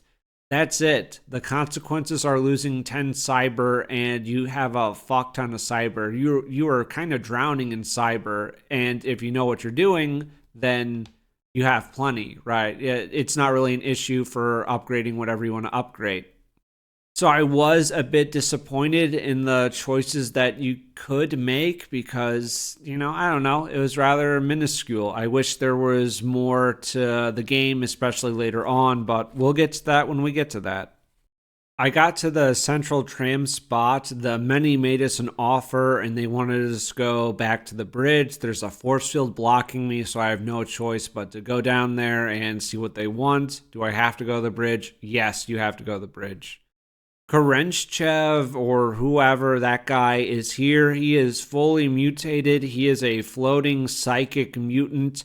There is a brain stem upstairs. You have to destroy the brain stem before you can actually kill him, because if you kill him, the brain stem will just keep respawning him. And when you kill him, that opens up the force field. I got 30 cybers for it. I had a new object research, and I don't know, in terms of like a mini boss, I don't think I could really describe this as a mini boss. It was, okay, Khrushchev, you're dead. And I did feel more, not exactly like more, but I had a better sense of who he was, like the better voice acting, the audio logs syncing up with the dialogue and the character portraits. It did certainly build a stronger sense of character, right? And the characters overall, even though many of them were minor or we never directly interacted with them, they did stand out more. They did make a stronger impression.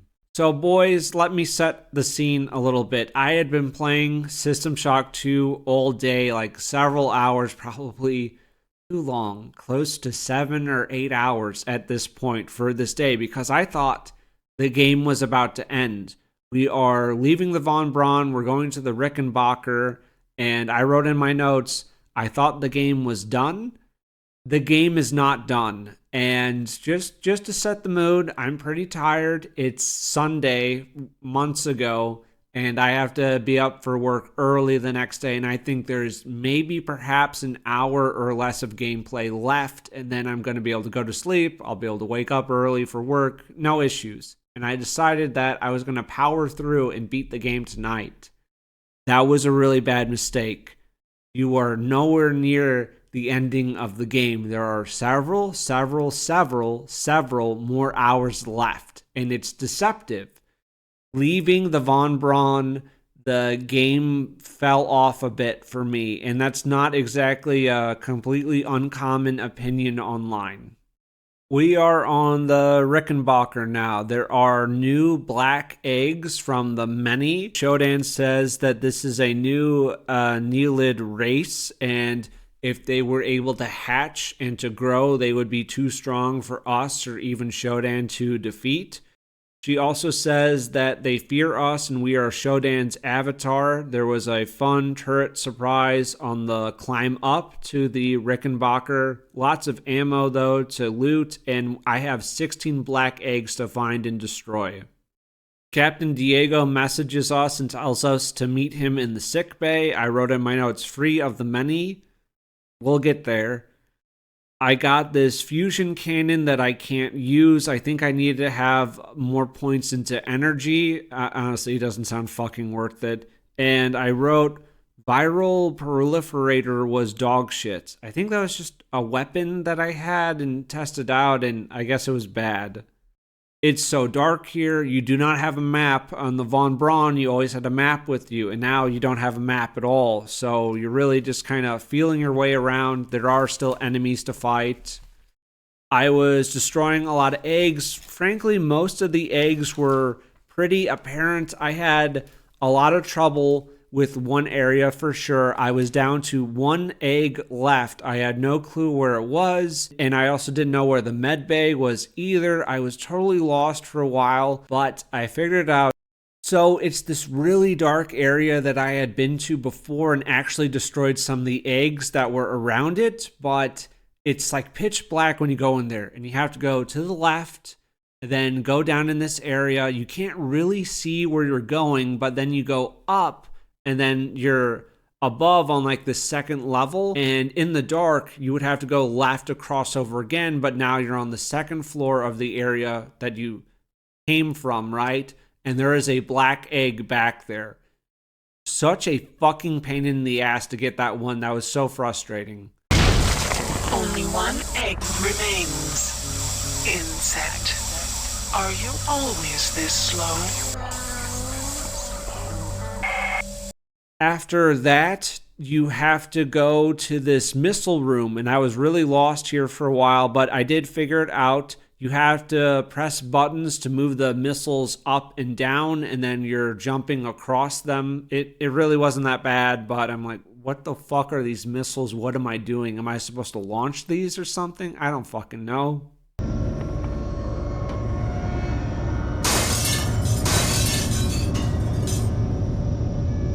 I had some glass shatter above me. There was a huge pulsating mass. That's nice. And you actually do have to launch some torpedoes, which I just thought was a mistake because I pressed a button to launch torpedoes. You do have to do this to get the many out of the way, and then the door was open now. I got the last egg. I can also upgrade. Shodan gave a nice voice. Some might describe the voice as sexy. I certainly wouldn't. Shodan's a robot and she hates humans. That's disgusting. Here's some more upgrade modules. You've destroyed all the eggs. Now, get to the bridge. Here are some more upgrade modules. I enjoy watching your transformation into my own image, insect. Perhaps there is hope for you yet.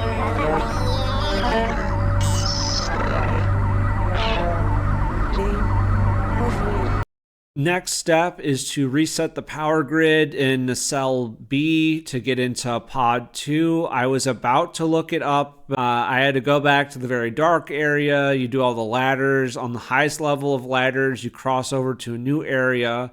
I heard turrets climbing down, so now I know I'm on the right path. You reverse the gravity, and now you do the long trek back. If you did this correct the first time, then you wouldn't have a long trek back. It wasn't quite as bad as the reactor code, but it certainly wasn't fun. It was in the same family. You go upstairs. The many say that they will cut us down. That's nice. We're upside down. Very cool.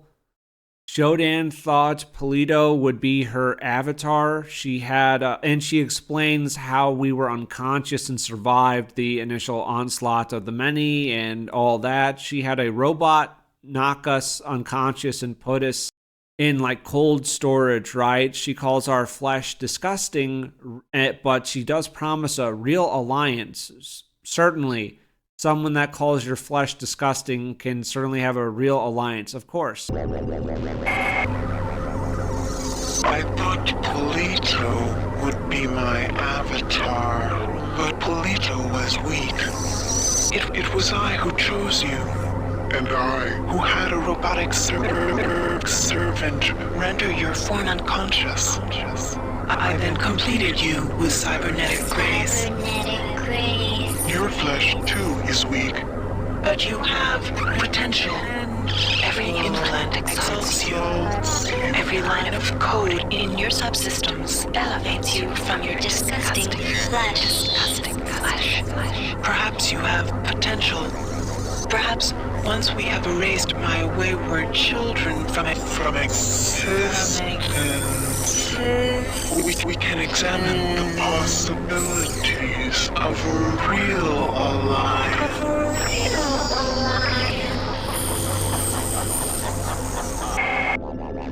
There was this upside down church here that you get to walk through with a inverted cross. Intentional ?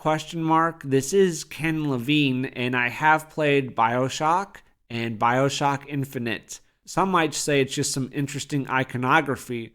Others might say this is Ken Levine and he's not being very subtle about what he's doing here. It's dropped. I found some cybers at the bottom of a ladder. Shodan explains that Polito let Shodan out. Then Polito killed herself. There was a corpse in medbay with worms all over. Diego ? Yes. The genie of Citadel Station is out of the bottle, and I am the cause. I can't bear to be Pandora, and I'm not brave enough to wait around and see the death and misery I have caused. This is my last transmission, my friend. Be careful. I think Shodan has plans for you. Those worms were a cancer in my body, so I had the autodoc cut it out. You think they're gonna let you blow up the Von Braun? The many will never allow it. I've got something to help you. It's in my quarters. You'll find the access card on my body. Take the fight to them, soldier. And remember, You're the one trust. He can't speak to us here, but he says that there's something that can help us in his quarters. We're trying to separate the ships, but we can't. Shodan says their creation was my error. So, okay, she admits that she's not quite a perfect machine goddess, but not exactly. She doesn't really take blame, like a person would kind of take blame. Too big of an ego. And since we can't separate the ships, Shodan tells us to take an escape pod and to ram it and attack the many. That's very thoughtful of us. Shodan chides us for hesitating, which I thought was really based. Their creation was my error. My error. Their destruction shall be my delight.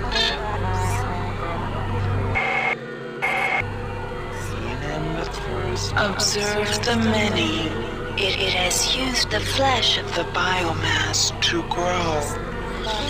Do you stand in awe of my creations, insect?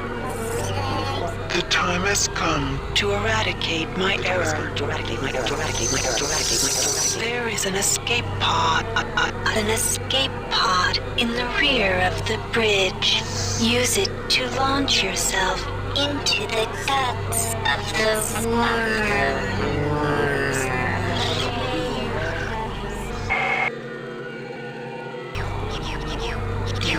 You hesitate? I will not ask a second time. Launch into the many.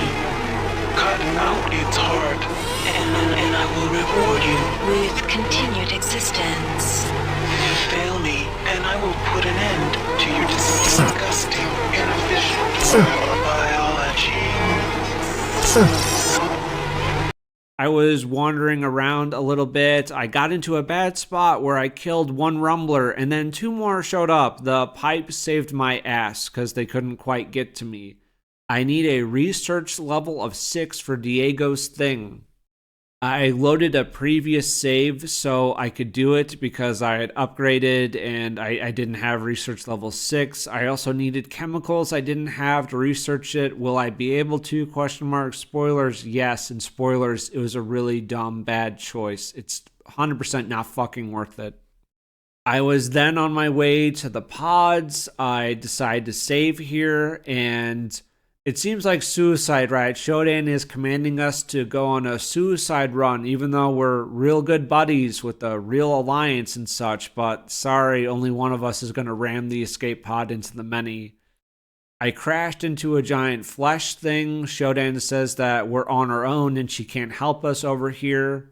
You are in the Von Braun, but it is now the many. It's a giant wet flesh maze with strange noises. It's very fucking creepy. There's a big chemical storage area, which was good at least, and I got some of the chemicals I needed. I was worried the chems I needed wouldn't be here, but they are here. I was able to get everything. Diego's super weapon takes worms as ammunition. You get worms by using beakers. Now, earlier in the game, when I was just looting rooms on the Von Braun earlier on, I would notice that, wow, there are a lot of beakers here. Like, I guess this is just crap that you would throw in your recycler to get nanites, because the game never says exactly what you'd use the beakers for. Again, maybe there was an audio log that pointed it out, but I don't remember that. So I wrote in my notes, that's why there have been so many beakers around. Oh, and Diego's weapon also needs an exotic level of 6. So you had to have research level 6 and exotic level 6. It's stupid. It's really fucking stupid. I was way too short on cyber to get to level 6. So I spent a lot of cyber to get research level 6. And then I need exotic level 6 to even use the fucking gun. 100%, it's not worth it. It's such a huge investment that it's not fucking worth it. I also had basically no ammunition for it because I hadn't been collecting beakers. And then when you would find worm piles on the ground, instead of using the worm implants like I would use, you would use a beaker on it and then pick the worms up, and then you could use it as ammunition for this extremely late game weapon. You're literally on the second to last mission of the game here, and it is a long mission. There's a lot of enemies here, but no, 100%, it's not worth it.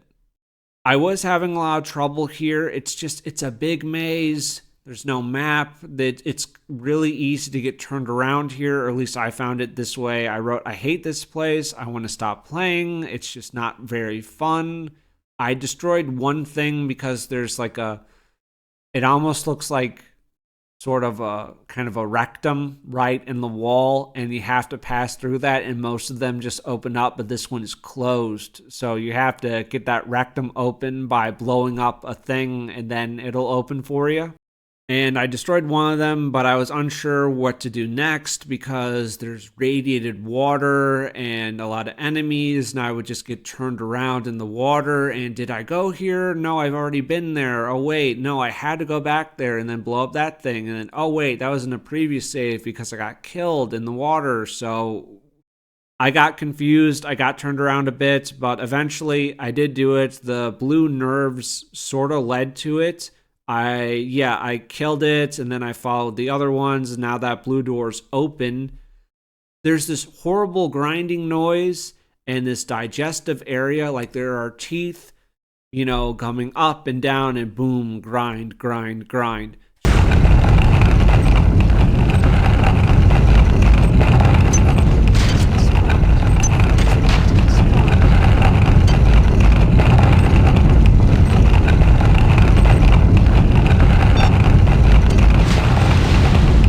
Jumping up on the teeth did nothing for me, so I jumped across the teeth, which did absolutely nothing for me. I'm retarded. You had to jump on one of them and then climb up and blow a thing up, and this just had a lock so you can get into the next room. There's an audio log that I will play now, but it's from one of the guys on the ship. He managed to survive so far, and then he got here and he was witnessing one of his fellow shipmates get taken by, I think, a rumbler or whatever, and she was being put through the digestive process, and he was recording all this on audio logs, and these were some of the more harrowing logs. One of the flying things dragged me and David here last night. I don't remember much about the trip. I guess I must have blocked it out, half conscious most of the time. I keep remembering the part from Pinocchio, where the old man goes looking for the puppet inside the whale. Except I don't think anyone's coming in here to save me.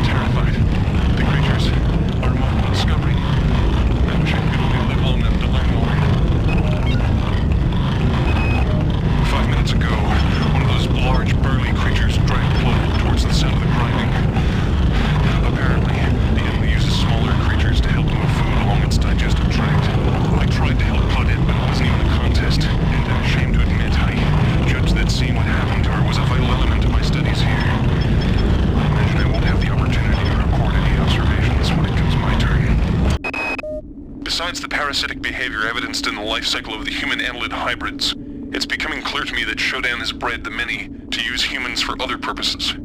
First of all, the many clearly has the capability to convert human flesh to energy. It can eat us, but it can also directly use us in the creation of its egg pods.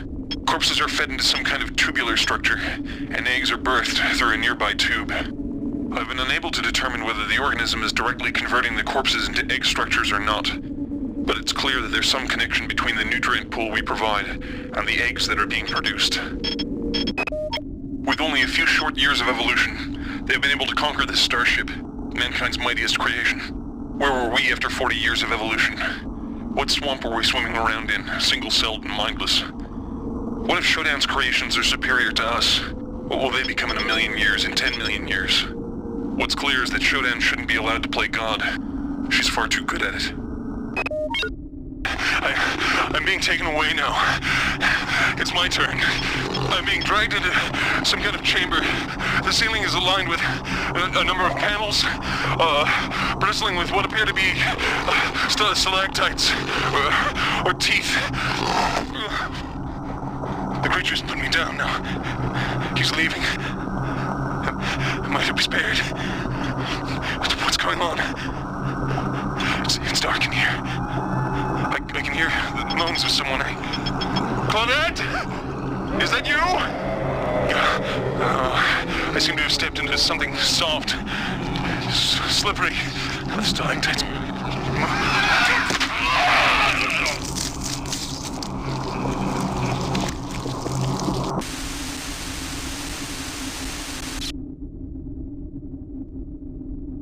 There were a lot of little rooms with eggs and human bodies. I wasn't quite sure where to go, and I'm like, I see this big pool. I think I'll just jump down there and see what happens. I did do that. I tried rushing past some enemies a few times. One, there was this flying psychic enemy, right? And you're supposed to blow up a brainstem that's supposed to be nearby, and then it won't respawn anymore. There were also some rumblers. I kept trying to find that brainstem and I couldn't do it, and it felt like enemies were just respawning. From what I know and from what I looked online, it seems like this particular corridor has infinitely respawning enemies, so you can't just defeat them all piecemeal and then slowly inch your way towards the central room. You run past. That's the best advice I can give. There's a fuck ton of rumblers, but you keep running. Run. You're in this huge circular flesh room. There is a big central brain. There are some stars floating around it. And you have the psychic enemies, the rumblers. I was actually in pretty dire straits in terms of what I had left. But I was able to do it. You have to blow up the floating stars around the center brain. And then you can blow up the brain. And the brain stems are on the side of the rooms. And that'll stop the floaters. It wasn't too bad. Then you just destroy the brain. You've destroyed the big brain. What's next? You jump down into it and you're going through, I guess, the digestive tract of the many. The many is dead now. You have defeated them. This was the central brain. And now that you've killed that, the many is dead. This current pulls you. It's sort of like cyberspace in a way from the first game. And the many warn us of Shodan and the dangers of her. I'm basically just on this little ride. We die. Beware the machine mother. She is a stranger. She is a stranger to everything we cherish.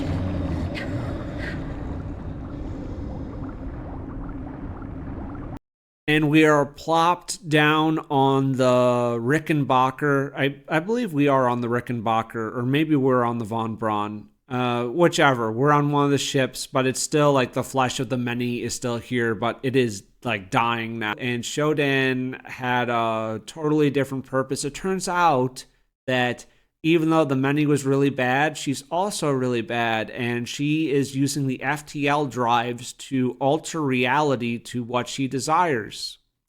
Shodan, even though she called us useful at some points and, more than an insect at other points, maybe that's a reach on my part, she says we will not survive to see her new world order. Rather cruel of her.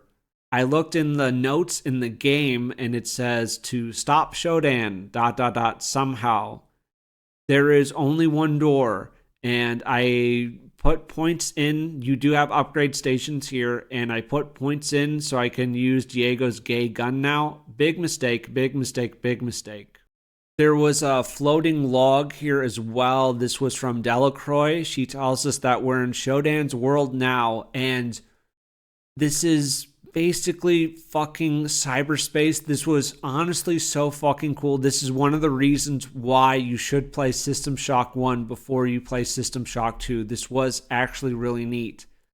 And the little world that Shodan is constructing, Shodan has only been aware and conscious for a really limited amount of time.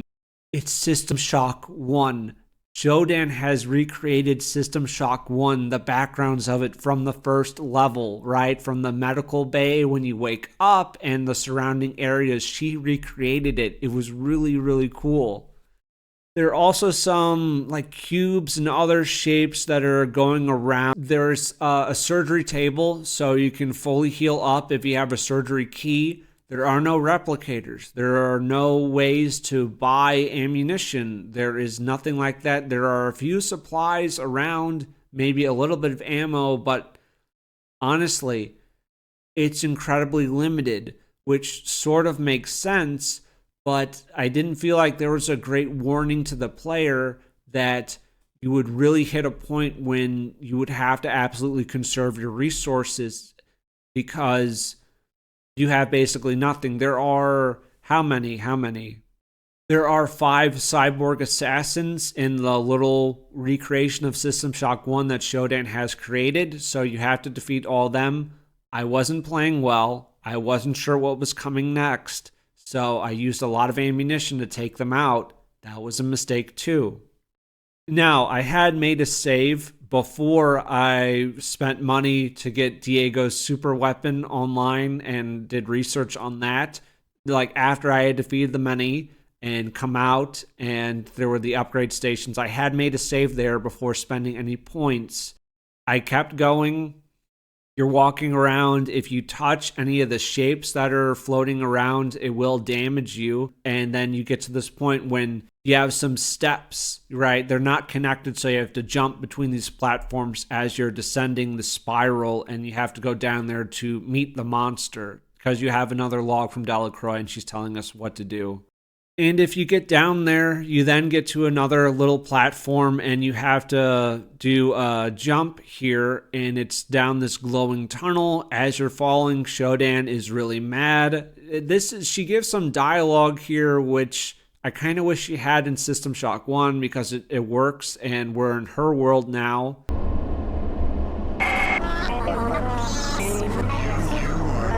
You are no longer welcome here, nuisance. Why do you stay when you sense my displeasure? I have suffered your company long enough. It is time for our dance to end. You get transported to cyberspace. Boys, at this point, I had almost no ammunition in my guns. I had almost no healing. I had used just about everything to get through the many because I'd gotten turned around so many times. I was just using more resources than I should. I was being extremely careless. I had been playing for probably 13 hours or so for this one day, thinking that once we left the Von Braun, the game was over. It was just going to end there, and there would be nothing else really for me to do. So, what happens here? So to clarify, I just want to say, before anyone gets very angry, I do beat the game legitimately, but I was trying multiple times. You get dropped down and you have a big Shodan face in the middle of this little arena, and you have Shodan's avatar, which is running around shooting energy bolts at you, and it's about 2 or 3 energy bolts, and it will kill you, right? It does a shit ton of damage as Shodan's avatar is trying to kill you, and also the big Shodan face is also shooting at you. You have 3 terminals around in this little arena. You have to hack into these terminals and then successfully hack them, and by doing that, you have to do this to all 3 of them, and this will lower the shields of the big Shodan face, and then you can blow up Shodan. That's how you defeat her.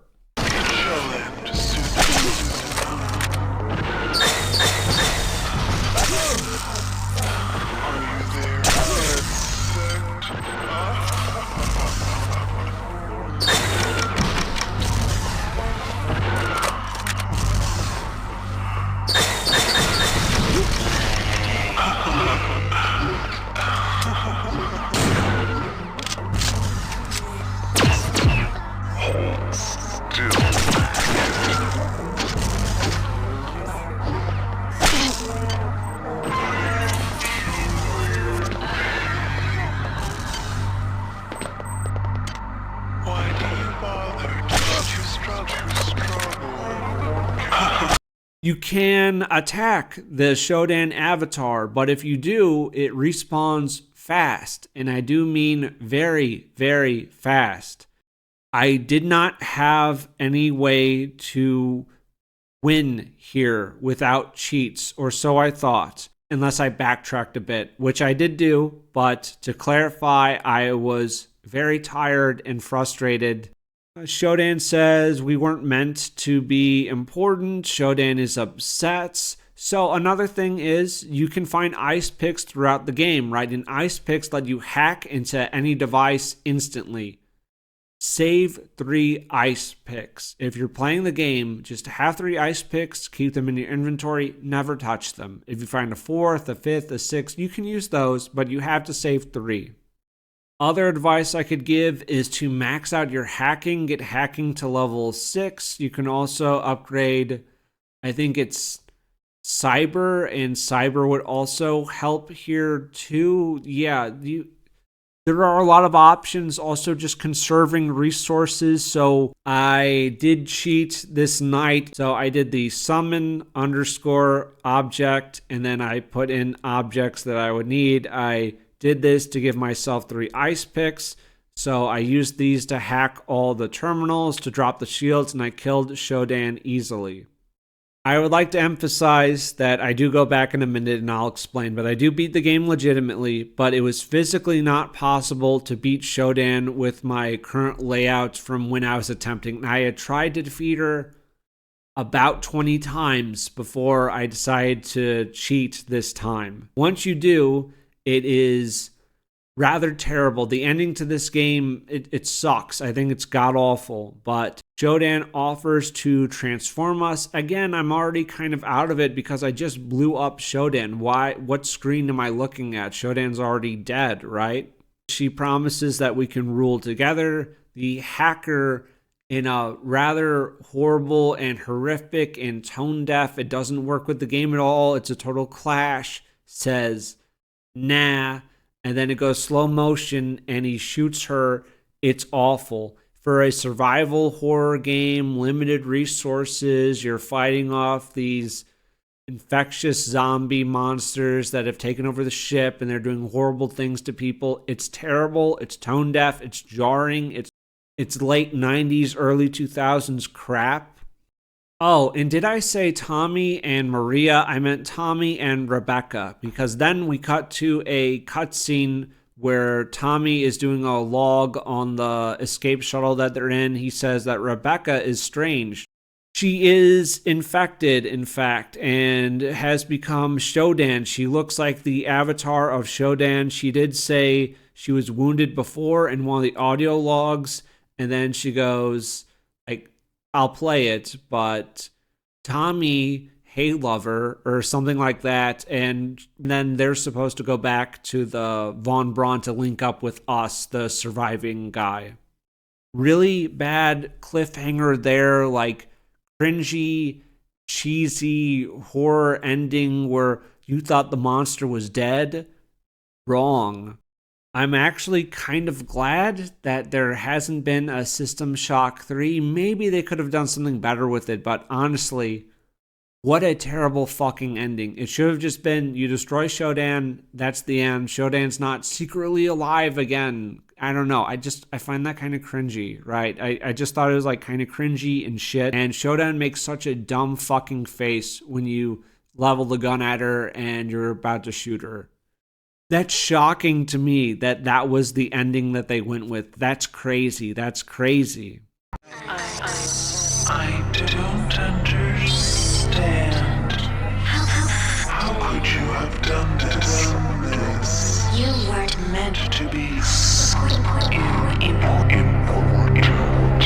And now you think to destroy. You think to destroy me.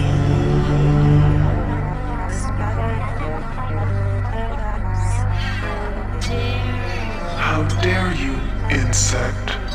How dare you interrupt my ascendance?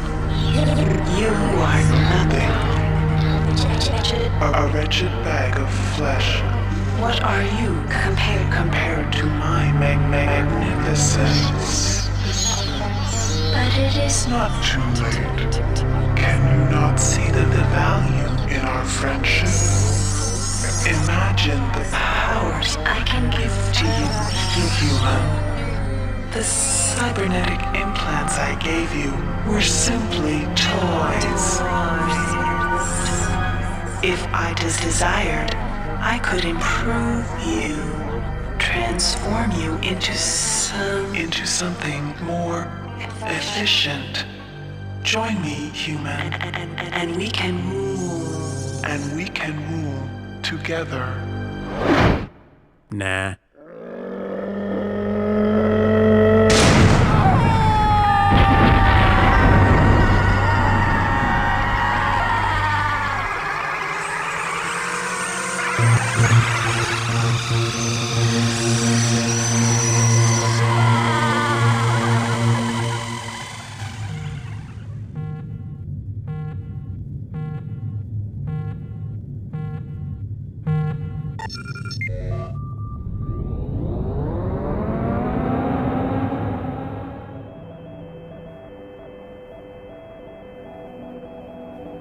Record log, Tommy Suarez, 13 July 14. We've just received a hail from a crew member on board the Von Braun. They've managed to regain control of the ship. We're going to turn around and head back. I'm a little concerned about Rebecca. She's been acting strangely since we've come on board. She's asleep now. Maybe when we get back to the Von Braun we can... Tommy, what's the matter, lover? Don't you like my new look?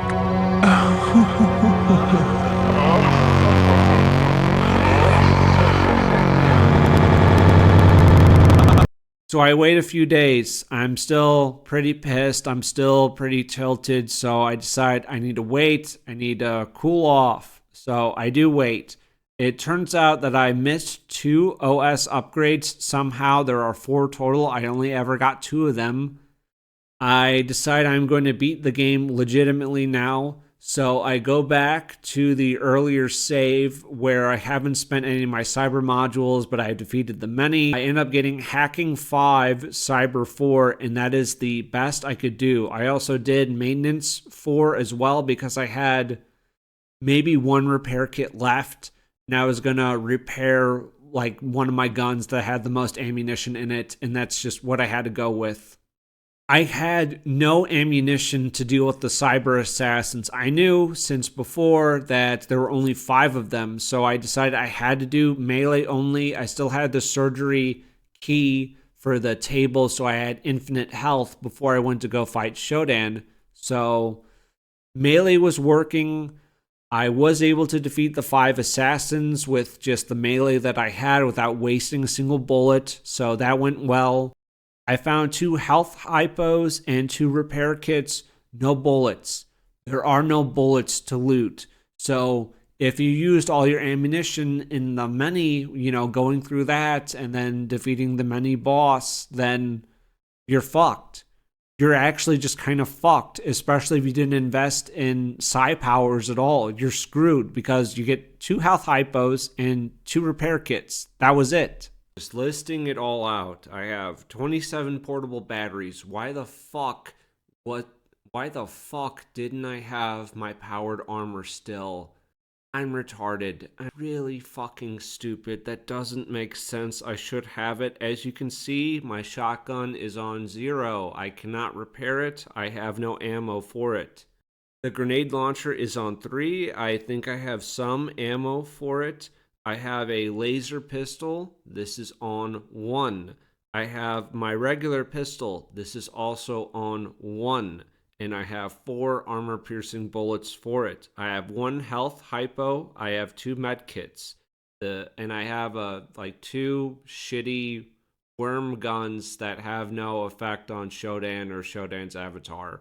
That's it. That's literally all I fucking had. If you think you or somebody could have done better and eked out a win with that setup, and I'm sure there's some players that definitely could have, but not me. I couldn't do it. I had been playing for too long and it was too frustrated, and I just didn't quite have the build for it.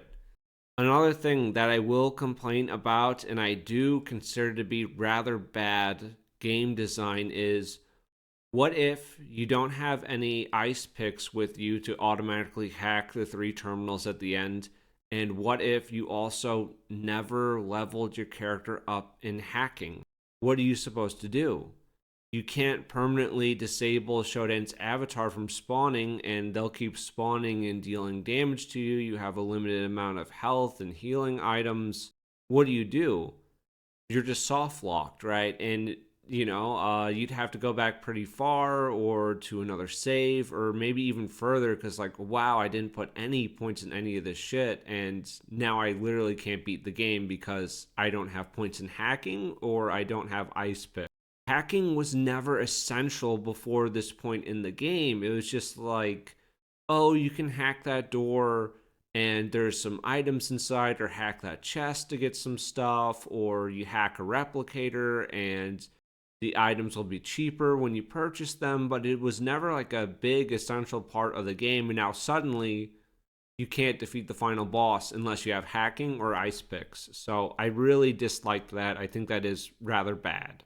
The lack of ammo was definitely frustrating at times. I also do get that it's part of the horror, survival, atmosphere and all that, but like the guns breaking down as much as they did sucked. It wasn't immersive in the slightest. I don't know what I would say to that, but I don't think the gun durability really makes sense that I fired the shotgun like 10 times and it's worsening in durability. That's horseshit. Maybe repair and maintenance and that should have been, cut, right? Because, it doesn't quite make sense. I mean, sure, it's been a few months and everything on the ship when things have all gone to hell. So, yeah, maybe like a lot of the guns haven't been repaired and they've been overused, so they're in shittier quality. But you do find like guns that are at 10 perfect quality. Those shouldn't drop as rapidly in quality as they do. It doesn't feel right. It did take me a few tries, like several tries of using the grenade launcher to deal with Shodan's avatar and just trying to hack. And it really just came down to RNG, right? Because sometimes I would hack a terminal and I would just get it like instantly. And then, okay, great. And then I would do a quick save because the next terminal I would try to hack, sometimes I just wouldn't get it and Shodan's avatar would kill me before I could do it.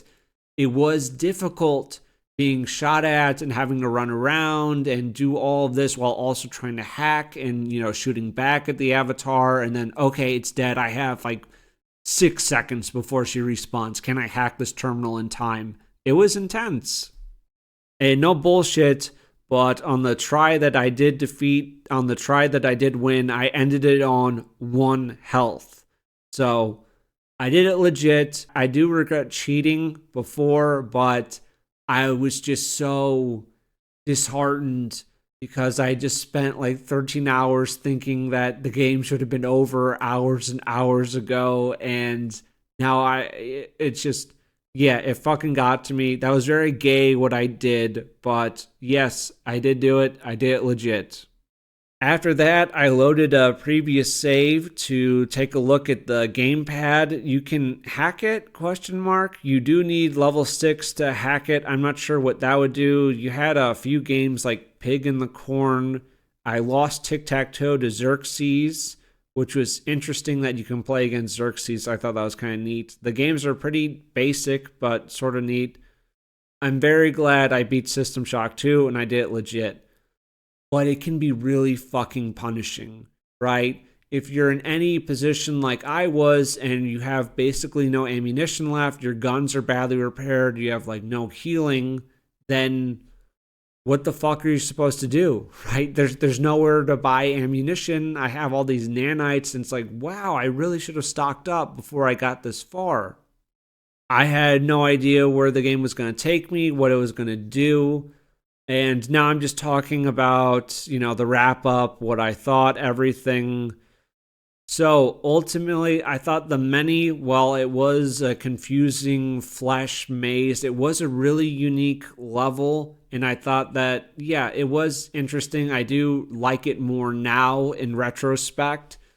Shodan's level directly after that is so short. It kind of sucks, man.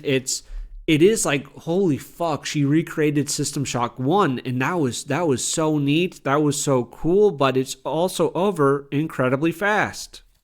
I think I saw someone online describe it as a 3-minute world. Just it takes like 3 minutes to walk and then jump down, so then you can go fight Shodan. So I feel like if you had a whole level with Shodan, that could have been something, but it was just so small and it felt tacked on at the end that, yeah, it just kind of felt like crap. Yeah, that sucked. Now, talking about Shodan, and I'm going to compare her to System Shock 1 and such, but is Shodan a good character?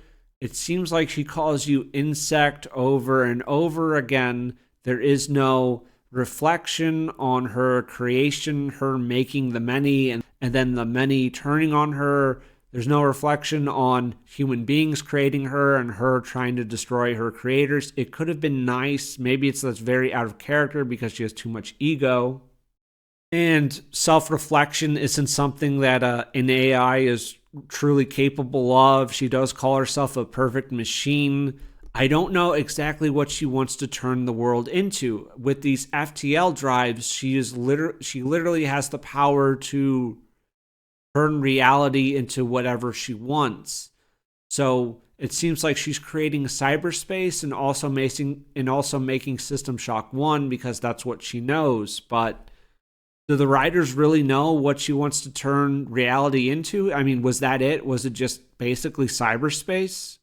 I'm not sure. I'm not sure the writers even know, and maybe that's why it's not really said or gone into more detail. As I said when I was discussing System Shock 1, in the first game, she loses her ethical constraints because we hack into her, and then she started viewing herself as a machine goddess. What was the in-between? Yes, it really does matter, and System Shock 2 did not develop on that in the slightest. Does Shodan need to have motivations behind her actions? Why is she doing what she's doing? I think she does. I think all villains have some motivation between what they're doing. It's not just random. I mean, what's next and why? Okay, you've turned reality into cyberspace. All right, like, I don't know. Why are you doing this? Why do you want to do this? Maybe she just likes it, but yeah, maybe go into a little more detail there. I would have appreciated that. I think Shodan is a far weaker villain here. Again, there's not really a twist in System Shock 2. Anyone that says System Shock 2 has a great twist is an idiot. They're really fucking dumb. There's a nice reveal, but it could have been even nicer if they did it well. I think she's really great in the first game, but here, Shodan is just an annoying, nagging little AI that has no power, and we have to carry her through the entire game. We have no time to face Shodan. Like, we defeat the many, and then, okay, there's like 3 to 5 minutes of a level, and then you have to fight Shodan. That's it. You have to descend to kill the monster. I think the pacing's just off. The game just felt too long at this point, so maybe that's why it was tacked on, or this level got shortened. Yeah, it just felt like it was dragging. Like the System Shock 1 level design, that was really neat. I like, whoa, that did take me back a bit. But it also just wasn't enough. The game was dragging. It was dragging now. Probably gay homosexual fan fiction that you can cringe over, but I think it would have been more interesting if Shodan had another dimension to her, if she had some more depth, where perhaps she is able to see at the very end that she is behaving towards humans exactly how the many were behaving towards her, and maybe that would give her pause. And yeah, I don't know if she's quite capable of it, right? I've said that before, but you know, if she's not capable of it, then she's just kind of a boring AI, wants to destroy all of humanity enemy, and that's just inherently less interesting, right? Then maybe she goes, oh, wow, I understand what it's like now. And then, I don't know, maybe she doesn't kill you, and then she just goes and like fucks off to some planet on her own. And maybe it's like a Dr. Manhattan thing or something like, it's Portal 2, yeah, with the GLaDOS or whatever. And it was like an evil AI machine thing in the first game, and then the second game it sort of learns empathy or some sort of understanding. So I don't know. I think there would have been something more there, because as is, she's just kind of generic stock AI villain, and the ending where it's like a cheap horror movie twist and oh my god, Shodan has infected Rebecca, that certainly didn't help. I would actually like drop her down from being like a good video game villain based on System Shock 2. I think she kind of sucks here, or it could have been a lot better, and she just didn't really rise up to it. Big question I want to ask people. If Shodan was removed from this game, what exactly would change? You would still try to destroy the many, you would still try to escape the ship, and could the game have just ended after you destroy the many? You call Tommy and Rebecca, they come by and get you. Could the role of Shodan have been replaced by a still living Polito or Delacroix? Could Delacroix have been the one speaking to you over your pager intercom thing, and she just leads you through the ship and through the objectives? If you think, yeah, maybe you could replace Shodan with one of those two things, since Shodan isn't capable of reflection or introspection, then couldn't you just replace her with basically anything? Sure, you no longer have the twist, quote unquote, or that reveal, but you still could have, I guess, done a reveal and just have Delacroix or Polito pretend that there's someone else or something. I don't know. But could you remove Shodan from the game? Yes, I think you could remove Shodan from this game, and really not much would actually change. And I think that's a huge glaring issue for System Shock 2.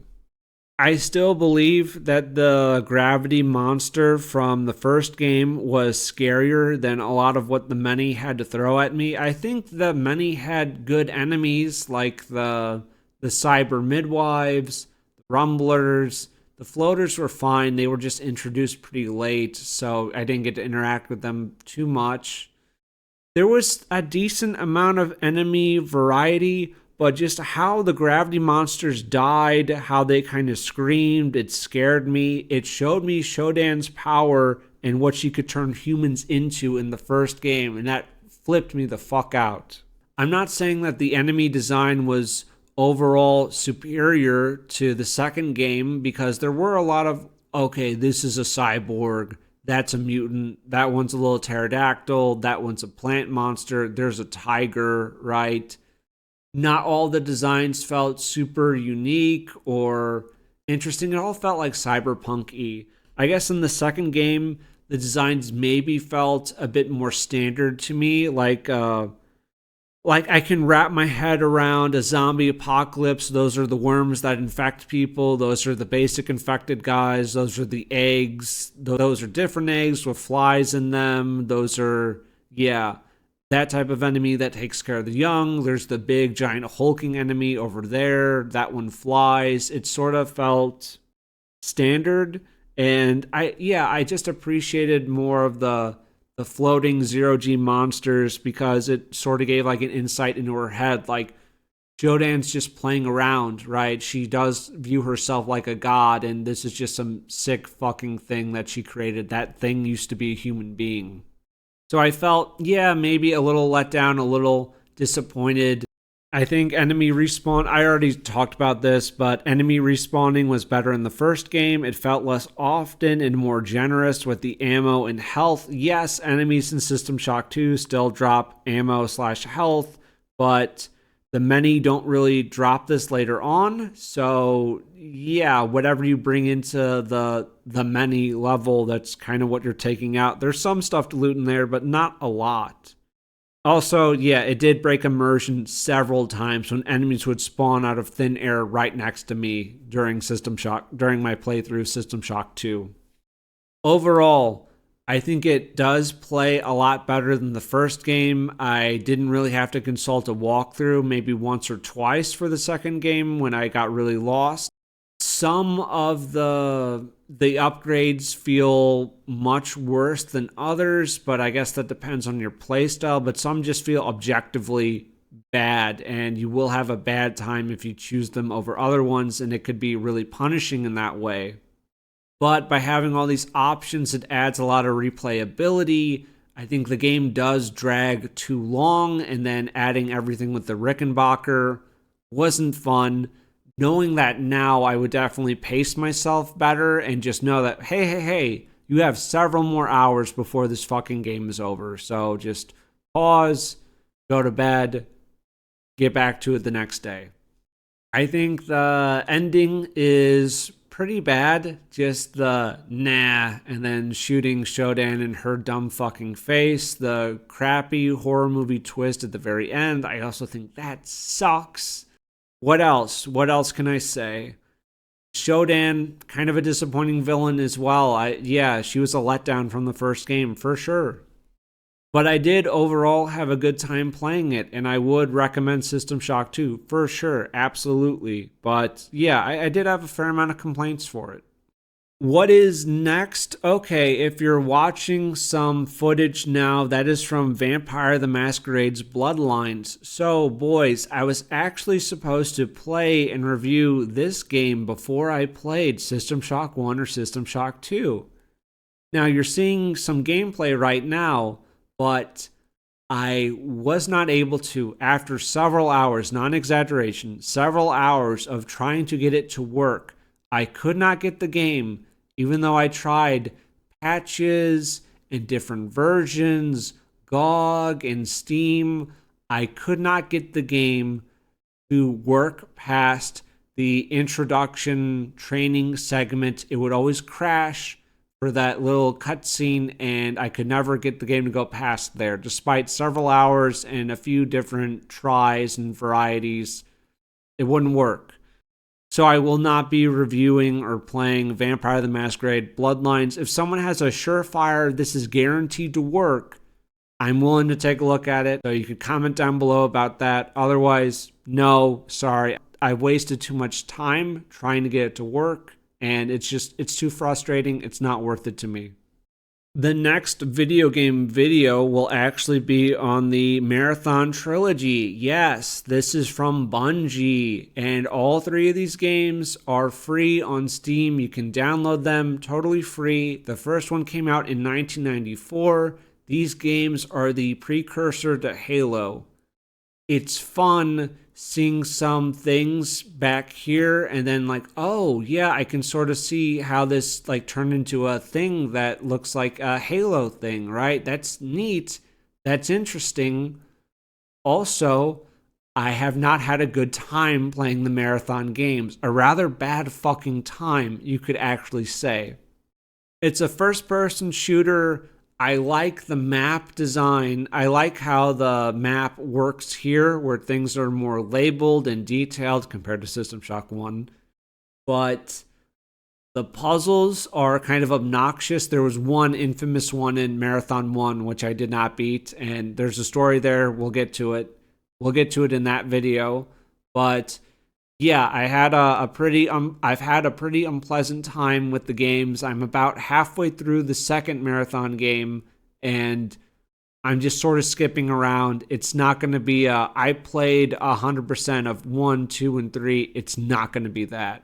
But yeah, I'll see. But another thing that has really hurt the Marathon Trilogy for me is the lack of voice acting. Because for all my complaints for System Shock 1 and 2, having Shodan with the voice actress that she has been incredible. It makes the character iconic, it makes them stand out, and it certainly elevates them more than if it was just text on the screen, which is what Marathon has. But that is it. Let me know if you have any comments or questions about System Shock 2. Was I too harsh about Shodan? Was Shodan actually really cool and based and I suck? Was it actually a really good ending, the nah, and then, shooting the screen? Is that actually really cool? And I don't have too much, but if you want like a rant review stuff, I do have, I think, some decent ones on Deus Ex Invisible War and Human Revolution and Mankind Divided. Yeah, those are all kind of ranty ones, so you could get some enjoyment out of those. And I am gay and cringe, perhaps. But if you like the video, you can like, subscribe if you want. yeah, that's gonna be it from me. More videos soon. Marathon will be the next video game to cover. I do have a list of old classics that I'm going through, but if you have any suggestions, you can comment those down below as well. But thank you for watching. White Pill Media out.